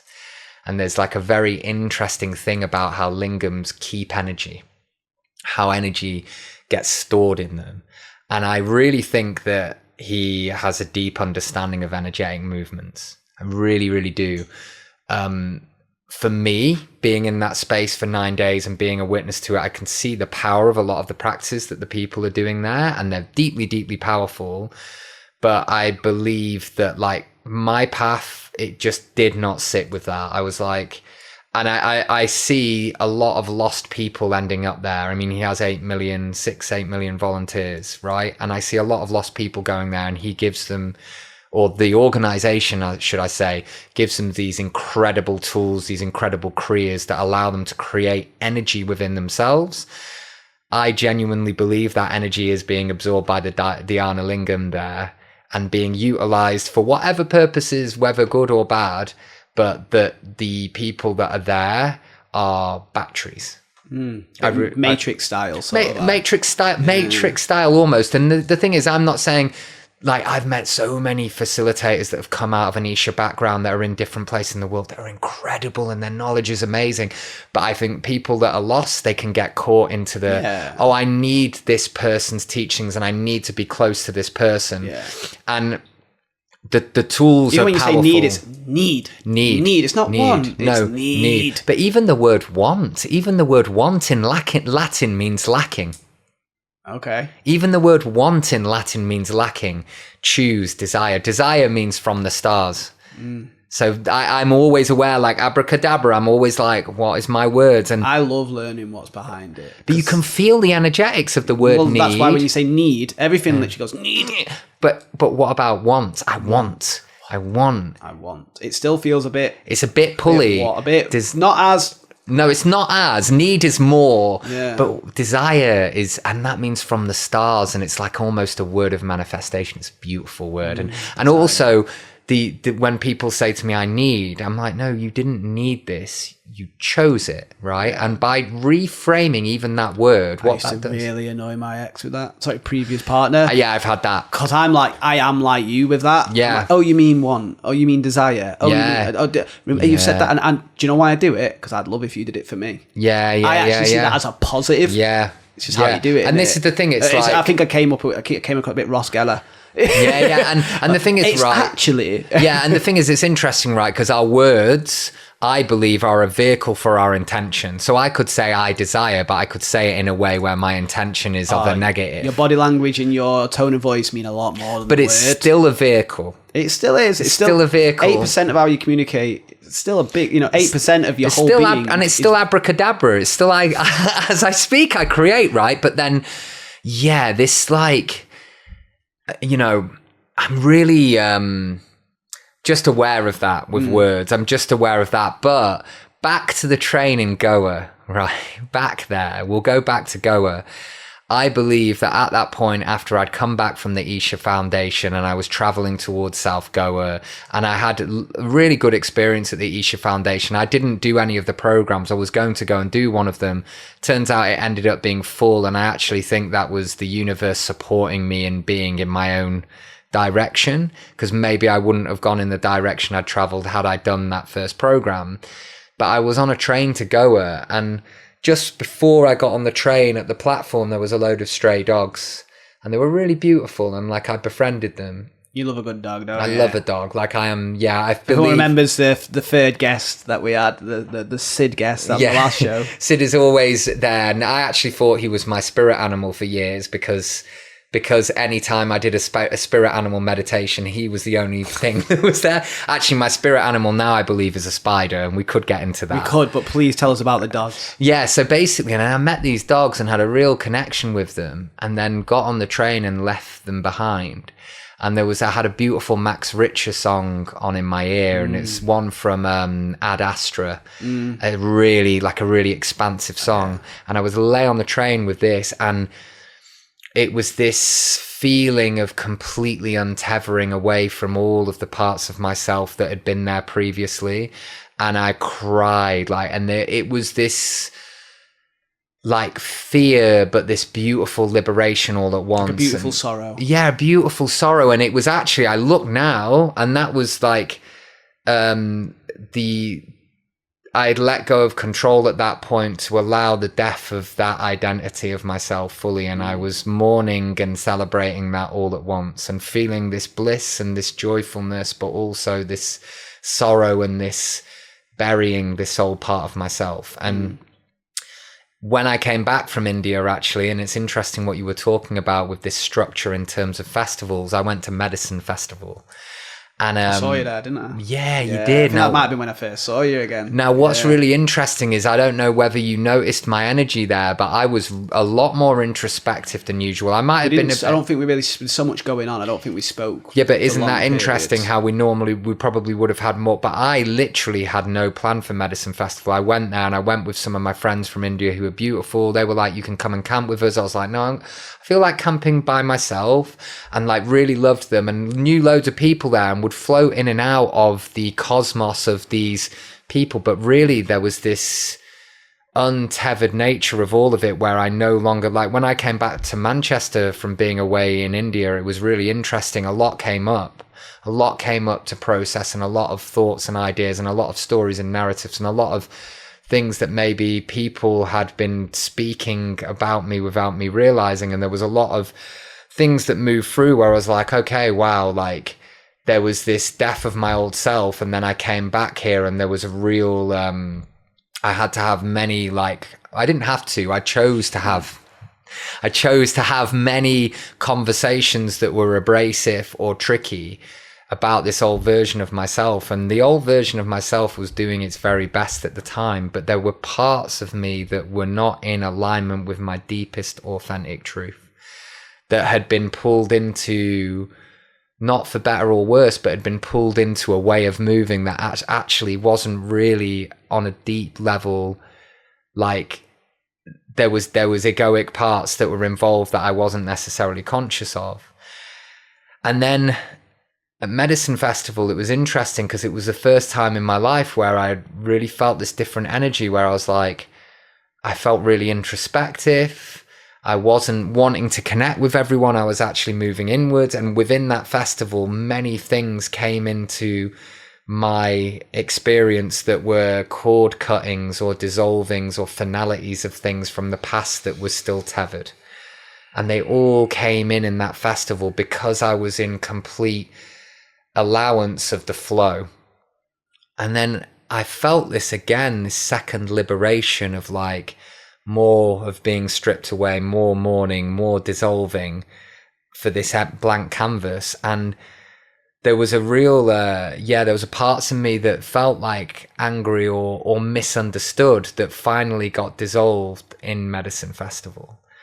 And then the day after I'd had this experience, I went into the lake there. And in the lake there, obviously everyone's skinny dipping. And the day before I'd gone to go skinny dipping in there. And it was a bit more like a, not for better or worse, but it was a bit like an IB for beach party skinny dipping. You know, there was a speaker there. Do you remember we passed each other? Yeah. I was on the way there. Yeah. And I got there and I was kind of wanting a chilled swim. Okay, so and everyone was like, this is the party. Yeah, which is like cool. Yeah, I'm down for that, but I kind of just left the loud place. So the IB for and the loud place came and followed me, and I was like, all right. Yeah, so the IB for beach party on that day, it wasn't for me, and I went, you know what, like I'm gonna go off into the woods up there and sit with myself, because I was really like moving through quite a process. I think like I was still trying to integrate India. Did you have your partner with you by this point? No, okay. No, this is the really interesting thing, and I felt like I met her at Temple. Yeah, and I felt like a lot of things through the process of me coming back home.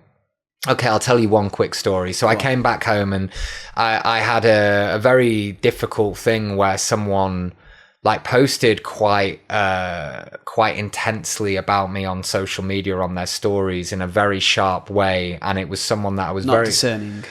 Well, I mean, you know, again, like if you felt sharpness, it must have been judgment. Yeah, I've still got love for that person, but it was very, very sharp, and it was very unexpected because it came from a place that I was not expecting it from, and it really like it shook me. And actually, I'd come back to Manchester. I was really looking forward to seeing a lot of people. I saw a few of my friends, and then as a result of them posting that I was there, this person then posted this big barrage of their thoughts of me.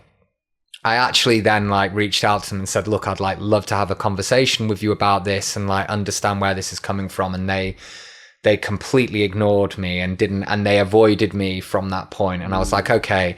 And the part of me that would want to vent about you, not understand you. Yeah. And the part of me that would want to be, well, I see a lot of where that's coming from now. A lot of it wasn't about me at all. A lot of it was about the organization that we were working at, really. And I was the perfect opportunity because I wasn't there anymore to get involved. And I don't want to go into too much detail. No dramas, man. I don't want to go into too much detail. We're not here to stir pots. And I've got love for that person, but what it brought up in me was it brought up a lot in me. It brought up these ideas of being misunderstood, these ideas of being misrepresented, but then also the parts of myself that I wasn't consciously aware of back then that actually were not in alignment with with a deeper part of myself. Did it almost feel like an old version of you was getting attacked. An old version of me was getting attacked, but also like there was a lot of smoke. And there was a little bit of fire there. Yeah. There was like a small, there was an element of it where it was like that triggered me because there was a part where, yeah, okay, this has been distorted and it's been Chinese It triggered whispered. you because there was a hint of truth. Triggered. You wouldn't trigger me calling me a black woman. No. But I'm pretty comfortable. If you said something that I've got an insecurity about, all of a sudden I'm being hysterical. You're only hysterical if it's historical. Yeah. Well, you know what's interesting actually is that the seed that was there, though, that was a truth, I had already been through the process of having conversations with people, worked through that, taken responsibilities for those parts that maybe weren't in alignment. Okay. And this was like a good half a year before. And so it was like that had all been, you know, it's interesting, right? People that are outside the sphere of your interactions, you have interactions and then they're not in alignment, and then you do your best to take responsibility. Like the anti-guru side of it, one of my anti-gurus always has taught me beautifully that if I do not take responsibility for my actions, they will repeat, and the patterns that I'm not taking responsibility for will come up again. You won't take responsibility because you're scared. Yeah. And if you're acting from a scared point of view, you've identified with the vessel once more, and that's the cosmic joke. Yeah, but also as well, I believe that the universe brings these things up for you again and again to allow you to learn the lesson. Of course it does. It's not interested in your comfort. It's interested in your growth. Yeah, but it's going like, I'm trying, I want to help you. I want to help you. Okay, you know why? Don't see it. Because you aren't separate from it. No, exactly. It's helping its fucking self. Yeah, true. No, true. Definitely. And it was really interesting though, because all of this came up and I was, we're in the process of selling my dad's house at the minute. And at the time I was clearing out the cellar at my dad's, and there was a big cupboard in there. And I'm definitely someone that in my past experiences have subdued my anger. Could you call it a closet so we can see? Yeah. I was coming out of the closet. No, I was in my dad's cellar, and you're in your dad's closet. I was in my dad. Wow, this gets deep. Yeah, so I was in this cellar, and there was this wardrobe there, and actually, it became really apparent to me over those days that I was holding a lot of real anger that I tried to suppress with compassion, that I've tried to suppress with non-judgment, that I've gone, okay, well, it's not this, oh, you know what, well, it's not, no, they're okay. But not letting anger be fucking anger. Yeah, but you know what, there was a primal anger in there of this being misunderstood, being managed, being misrepresented. Yeah, and actually I was suppressing, right? And this cupboard it was amazing, and I realized, I had this epiphany. I was in the cellar cleaning all these things out, and I realized it, and I looked in front of me, and there was this massive wardrobe, and there was an axe on the floor, and that wardrobe was being destroyed to be put out of the house, right? And I remember going, okay, this is time. But also then what I also realized was like a lot of the me being misunderstood was as a result of the representation of me on my social media, which was represented a certain way where I hadn't done it consciously, where someone would have taken a beautiful image of me doing a handstand, doing something, and then at the time within facilitating, something had really resonated with me that I wanted to share with people, and so I put it across. As a result of that, then this beautiful picture gets painted of this person who's always calm, who's always relaxed, who's always a yogi, who's always infallible, which is not true. I am a human being that makes mistakes. I make a point of putting that on mine. Yeah. I'm like, you know what? I used to try not doing it. Yeah. You know, making himself look like Yoda, the guru, Alan Watts. Yeah. And it was like, dude. Yeah, but you know what as well? Even that, it requires this energy and effort being put into a social media platform. And then even you could get stuck into that where I don't believe you're doing this, but you could go, oh, well, I need to show people how human I am. And it's like, actually, like, do I need to do any of those things, or do I just show up in integrity? But that's what I've been not working on. That's what I've been doing, and I have noticed a lot more likes, a lot more interaction. And do you know why? Because they're seeing me. Yeah. You don't resonate with the fake shit unless you're fake as well. But what's really interesting is I even look at that version of myself that was on there. I wasn't consciously representing myself in that way. Someone takes a beautiful image of me doing yoga practice because that's what I do. And then in turn, there's something that really helped me that had come up that I wanted to put as a share. right? And it was never anything where I wanted people to represent me or see me or perceive me in that way. But as a result of us as human beings, we'll see a pattern of things. We'll see some pictures of someone that have some articulation within them, and then we'll create a representation of that character based on what we're seeing there. Yeah, and it'll never be close to the right. They don't even know themselves. No. Mind you, from limited fucking data. Yeah, but you know what as well, it's like, and then it's like, I can't be angry at people for having that perception of me when that is the perception that unconsciously I have created. Well, I had it with my previous partner, Isabella, where right near the start, because this is why I had a bit of an aversion to being myself. Yeah. Is because I am quite colloquial. Yeah. I am your mank lad. Yeah. I'll swear, I'll make silly comments and da-da-da. But, oh, by the way, I've also found this ability that helps me process all my shit. But because I had that way of delivering it, I felt like people wouldn't receive it. They resonate with you more. But that is very true, which is one of the reasons why I'm doing it now anyway. But she thought I was an idiot at the start of the relationship because of the way I spoke. She said, I don't know. There's something about you, the way you're speaking, it gives me idiot vibes.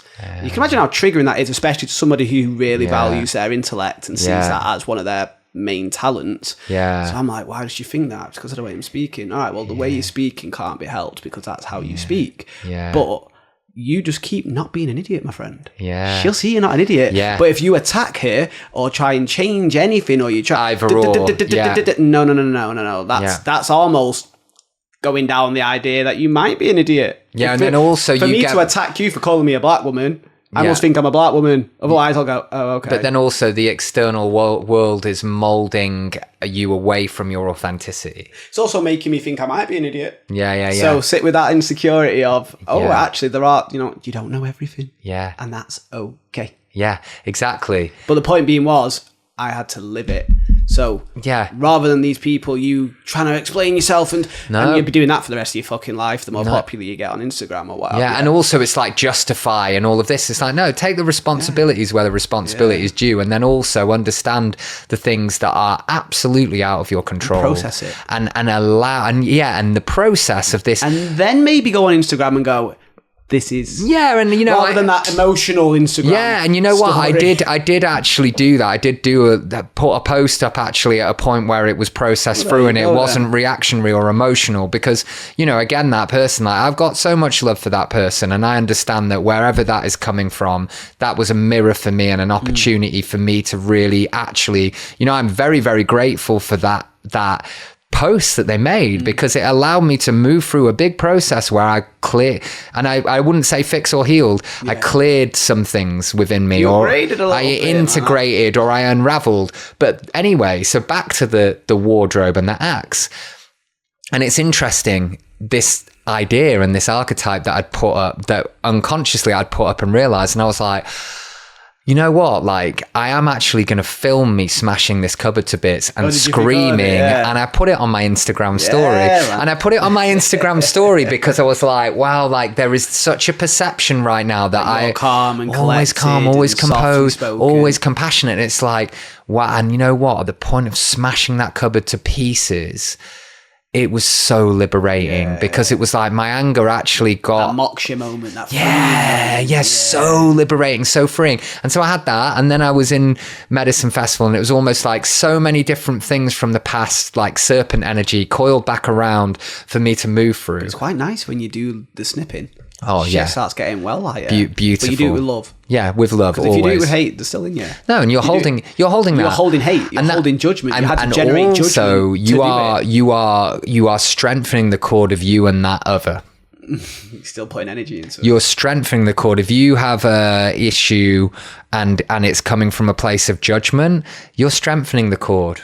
You're not cutting a cord. You are strengthening that cord. And this is that I'll speak to anyone that's listening to this podcast now. If you're still on this podcast, you're still listening. If you are currently in a difficulty with a person or thing, and you are holding your judgment of that person or thing, you are strengthening your connection to that person or thing. And the way to truly cut a cord is to liberate yourself from that judgment, to come away from the idea that that personal thing is better or worse than you, is right or wrong, and see that personal thing as a vehicle and an opportunity for you to move in whatever way it is you want to move. And by liberating yourself of that judgment and liberating yourself from the story and the judgment that is around the emotion, and instead just letting that emotion move, that emotion is energy in motion. Yeah. It was never meant to be stopped. Yeah, That's is it. That's literally what it is. It's This is your it. energy and emotion. And you went, no. Yeah.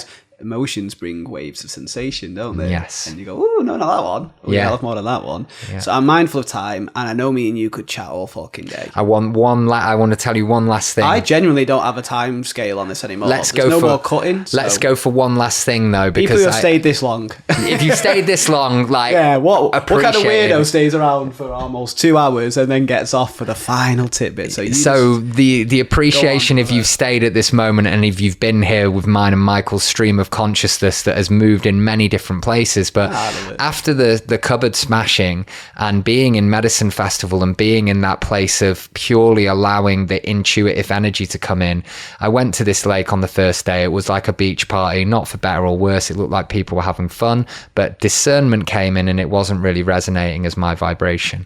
I went back the next day and it was it felt like the environment to be in, and the environment. Party again, or no, quiet and quite introspective. And I went in, and right after me, someone got in the water, and her and their friend were immediately like struggling with their breath, or not struggling with their breath. They were kind of hyperventilating in a sort as of you do when you get happy and water. excited way. And anyway, I got into the pay attention to your breath. And Rachel thought obviously at first, who's this guy trying to tell me to breathe? So that was Rachel, was it? That was Rachel. And we had a conversation, and we were naked in a lake, but we were literally like up to our shoulders in water, so we couldn't. Yeah, we're naked in a lake, but we couldn't see each other's bodies. And actually, the conversation we had was because neither of us were wanting to meet anyone at that point. Yeah. Me at that point, You were ethically non-monogamous. no. At that point, I would say at that point I'd even broken away from that. At that point, I was in a place of. With you. I was in a place of. What would the term be for it? I had zero interest in meeting or connecting with anyone or anything in that way. I was really away from that. I was actually... That's why she turned up then, eh? Yeah, exactly. And I also think I was in that space because there was probably a wounding there as well that had been processed. But the point at which I'd fully accepted that I wasn't looking for anyone or anything, a peace came within. And then she was there and we had a conversation. And the conversation we had was so non-flirtatious. I was interested in what she was doing in shamanism, and I was like, okay, this person can direct me because I'm looking to work to sit with a medicine, and it had been blocked the few times beforehand for different reasons. It had been cancelled or shifted, and I was like, okay, I'm looking for someone, and she was going to direct me. Anyway, I came away from that conversation. I said, I'll find you. Then I was sat playing my flute with my eyes closed. She was really not in a place where she was wanting to connect with anyone, but her friend said, look, he seems like a nice guy, connect with him or whatever. And she left her business card while my eyes were closed. And then we started talking. And from there, this just this beautiful, I would say this sacred union came in that hasn't been the dream picture. We've moved through things and we've really cleared things with each other and we've had big rows and big fights. But ultimately, this relationship's come in where I'm like, this is my person. And you've been together for almost a year now. Yeah, but we are also now 7 weeks away from having a child. Woo! And actually, when we met, it all felt so beautifully aligned. And we had a conversation where we were like, okay, we're both ready for children. If it happens, it happens, but we're not rushing it. Yeah. And then it came in and it was like, okay, yeah, we're ready. Let's go. And that intuitive part of me and that trusting part of me really just felt this we're in it. This is it, and this is beautiful. Because I thought you just pulled.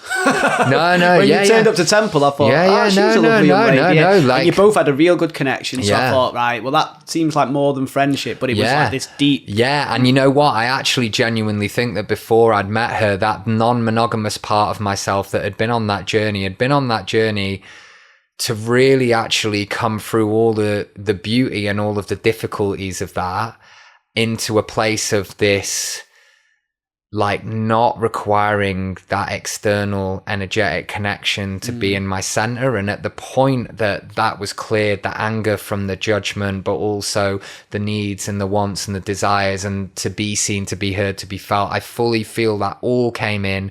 And, you know, blessings to that person as well that posted that thing on their social media, because they really helped with that journey, you know. It's how you go into it. Yeah. It can be a traumatic moment, or it can be a liberating moment. You get to choose. And what's it was your a desire. suffering. It was a suffering, but it was a necessity. It was a suffering that was necessary. And We were made to suffer. And We you were know made to what? suffer, and in that fire we get cleansed to be the new iteration of us. And but only if we can accept the sting of the flame. Yeah. And you know what? That's only going to be a negative if you don't. Like, I've actually got to the point now where I'll sit with such discomfort that I'm like, God, you're interesting though. Yeah. And then all of a sudden it bounces into its sister. Yeah. So everything needs to be balanced. In quantum physics says Yeah. that something can be affected even though it doesn't seem like it's next to it or tethered. Yes. So for me, like, just if I feel pure anxiety, its twin has to arrive. Excitement. So all of a sudden I feel pure depression, its twin has to. So it's Yeah. balancing twin has to come. So actually, and this is the trick, not to be free of it. I'll sit with that child and hold it if it shuts the fuck up. I'll listen to Leo if eventually it'll get him to fuck off and do the thing I wanted. Yeah. It's not a good energy. No. And you can't lie to your own energy either. I'll listen to it so I can fix it. Exactly. And it comes back to that fixing, healing. Fix. But now I'm watching it and I'm like, what a show. Yeah. And all of a sudden last night, I was sitting for hours in meditative lighting, man. I was actually going to make it passive. And I felt heat just washing over me.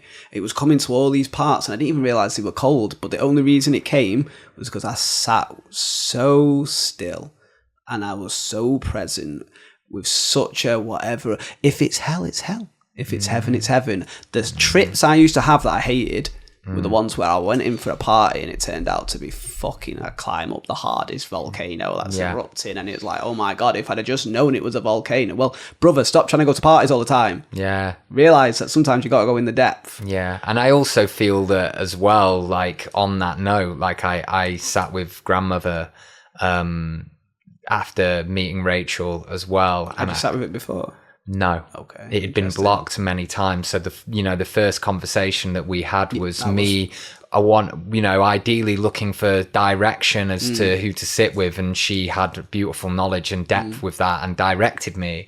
And actually that journey itself was really like, I felt like I was inside the belly of a snake, which is interesting because on the Peruvian medicine wheel, the serpent energy is going back around to the start. And actually that whole journey from coming back from India, from being in all of that process with different people, from going back and living at my dad's house, even before I sat with her deeper intelligence was with me, and she was putting me through that process of bringing everything up to be cleared and bring everything. And I believe that she was bringing everything up to be cleared so that we are able to bring this beautiful life into this world. And I believe that this, because you are bringing that into every moment, aren't you? Otherwise, and I also believe that like all of the intuition that has been directing me to clear the masculine side of my energy, and I've been working into that, is because my son is coming into this world.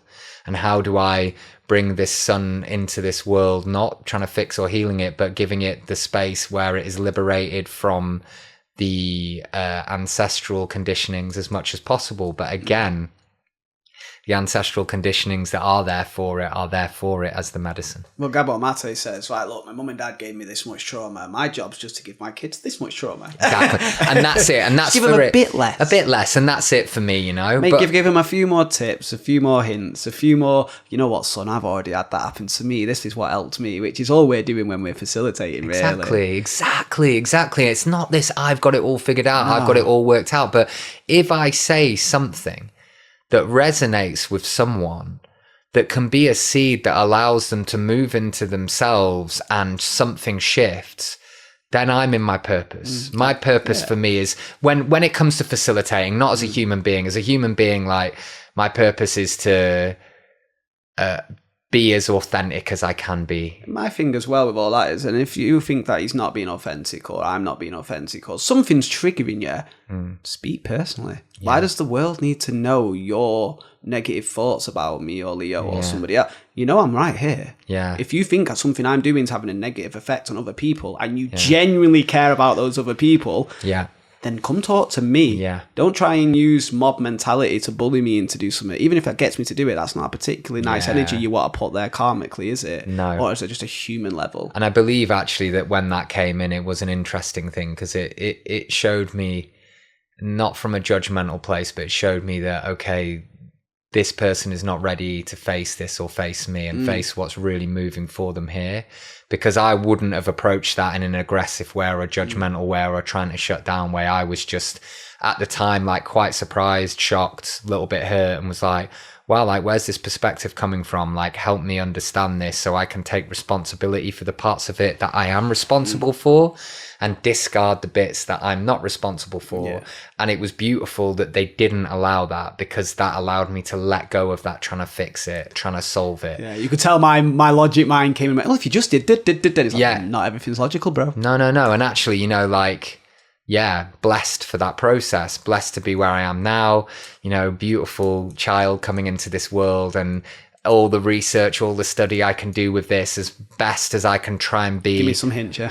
Yeah, as best as I can try and be. Like, I know ultimately that I know nothing with that. And when that child turns up, I will do my best to show up in authenticity and integrity and be as best a father as I can be to whatever that being requires, and not in a way of trying to protect it, just in a way of like, how do I hold this space?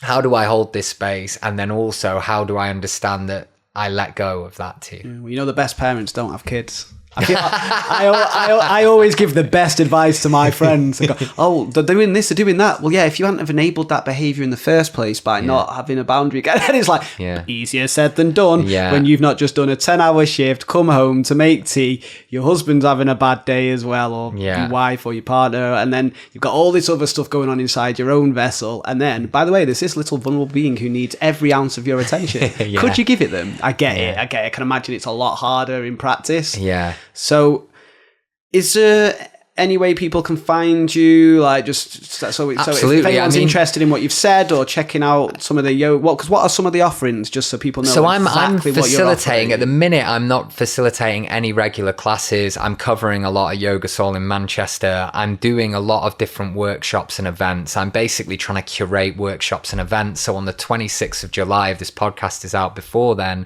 I'm doing a cacao ceremony into breath work at Yoga Soul in Levenshulme. Might not be out by then. Okay, that's all right. Well, I've got many other retreats. But if they want to find you, they can. If they want to find it's Leo Oppenheim on Instagram. I would say that is the best place to find me and to look at the offerings that I have. I obviously post about them all, but the link tree that's there always has all of the offerings I've got, all the different retreats. I've got a really beautiful retreat coming up with an amazing teacher called Anna Faviger, October 10th to 12th. Over that weekend, she's a magic facilitator if you've never been to her practices, and the practices that she facilitates. You can always put the link in the description. Okay. Click the link in the description, because I think that is going to be the best place to get a really sort of wide range of that. So the gremlins turned up again. We've had a few. But we're wrapping it up now anyway, so go on, finish what you were saying, brother. Yeah, so I would say the best place to find me is on Instagram. It's just Leo Oppenheim. The link's below, and then the link tree will have all the different events I'm doing. I'm curating different events. I'm collaborating with different people. I've got an amazing retreat launching 10th to the 12th of August, and that is at Land and Sea, also known as Patty's Barn in Lancaster, with Anna Faviger. That is going to be an amazing retreat, and I would love to direct everyone's attention to that if they're looking for a retreat that has many of the different practices: cacao ceremony, yoga in different forms, breath, sound, cold water. We are going to be working into all of it over that weekend. All the good stuff. All the good stuff. Was there any last words, any final messages you wanted to just leave people before the gremlins turn up again? Last words before the gremlins turn up.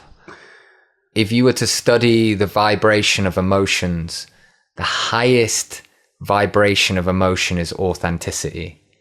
I invite you to look into yourself and really find what is your truest, deepest resonance on a deep level, your deepest authenticity, and follow that and move with that, no matter what is happening in the external.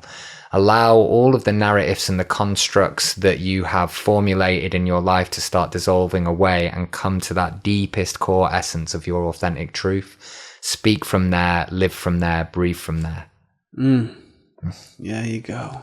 What more do you need? I'd love to collaborate with you on something. We'll do something, man, for sure. Definitely. I'm ready. I'm up for it. I'm liking this hammock situation. I think we could do something very cool. I think we could do some hammock and sound. Well, I create stories. I'm a storyteller, I believe. That story. So we could create a story. Let's do it. Where we have your music, my DJing and storytelling, your breath work. Let's go. Yeah, man. All right. Stay tuned. Stay tuned. It's coming. Bless you, my bro. Thank you for staying till the end, guys. Peace and love. Peace and love. Yeah, man.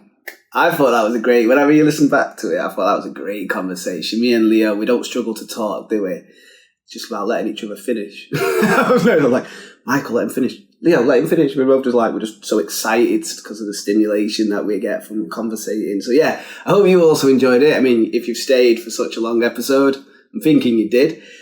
If you want to check out Leo now, some of the stuff he was advertising, I've already given you a pre-warning in the intro. It's past. It's way past. So I'll put the links for Leo. Go check out his link tree. Check out his Instagram. He'll no doubt be doing some amazing thing. I know Ashley, a friend of mine, Ashley Folk, who's just been raving about his breathwork course that she went and did. So go check him out. His skill with this stuff, he's one of the best I find. And just thought it was quite nice to see how humbling he was about how he was opening up about some personal stuff that, some people would rather just put to the side, but at least he owns it and accepts, I've seen that, and I'm working on it, and I'm working on processing it. He's got his little boy now that he's bringing into the world, which I'm sure always changes somebody drastically, the way you see the world. But yeah, there's Leo Oppenheim in our second conversation. Appreciate you staying till the end. If you want to check out Ether Herbals, remember now, I said this one will, you do 8 hours a day dreaming, right? So why not do it skillfully? So the Dream Healer is on the store, the Aura Cleanser, the Agua de Florida, and we do have a beautiful morning coming soon as well, so keep posted. It's all going to be on my socials anyway. Next up, so this was episode 15, so episode 16 is going to be with, it's a newer friend of mine. I met her at, you remember Wizardry from season 1? He's doing ecstatic dance in this Gorton monastery. It's beautiful. And she's called Emma Davis, and she had a vibe. You just get on with someone, and it was like, we barely spoke, but it was like, da-da-da. And then I started to learn what she'd been through, and she had Crohn's, and she's had a shattered jaw, and da-da-da, which we're about to film that episode today after I've done this. So yeah, I don't actually know what the conversation is going to be like, but I know it's going to be fire, and her story, I think, is going to really inspire you. So subscribe if you want to make sure you don't miss stuff like that. Appreciate if you give us a like. I told you at the start, I'm not really about the selling. It's all that. Just if you think this was worth a like, it helps the algorithm know it's worth checking out. If you feel like, you know what, I love this conversation, maybe that friend would love it, share it with him. And drop a comment, man. Let's create a little community so we can get to know each other. I want to hear what you thought about it as well. But apart from that, I'll put a link for myself, and I'm slowly working away. My health's still, getting there, so I'm not putting too much on my plate, but I'm always DJing some event, and if you want to check out some of the free stuff I've already got on the website, help support in any way you can. There's loads of cool stuff coming from Meditation Michael, so I'll put the links there as well. Otherwise, I love you, man. Thanks for staying till the end. Peace and love.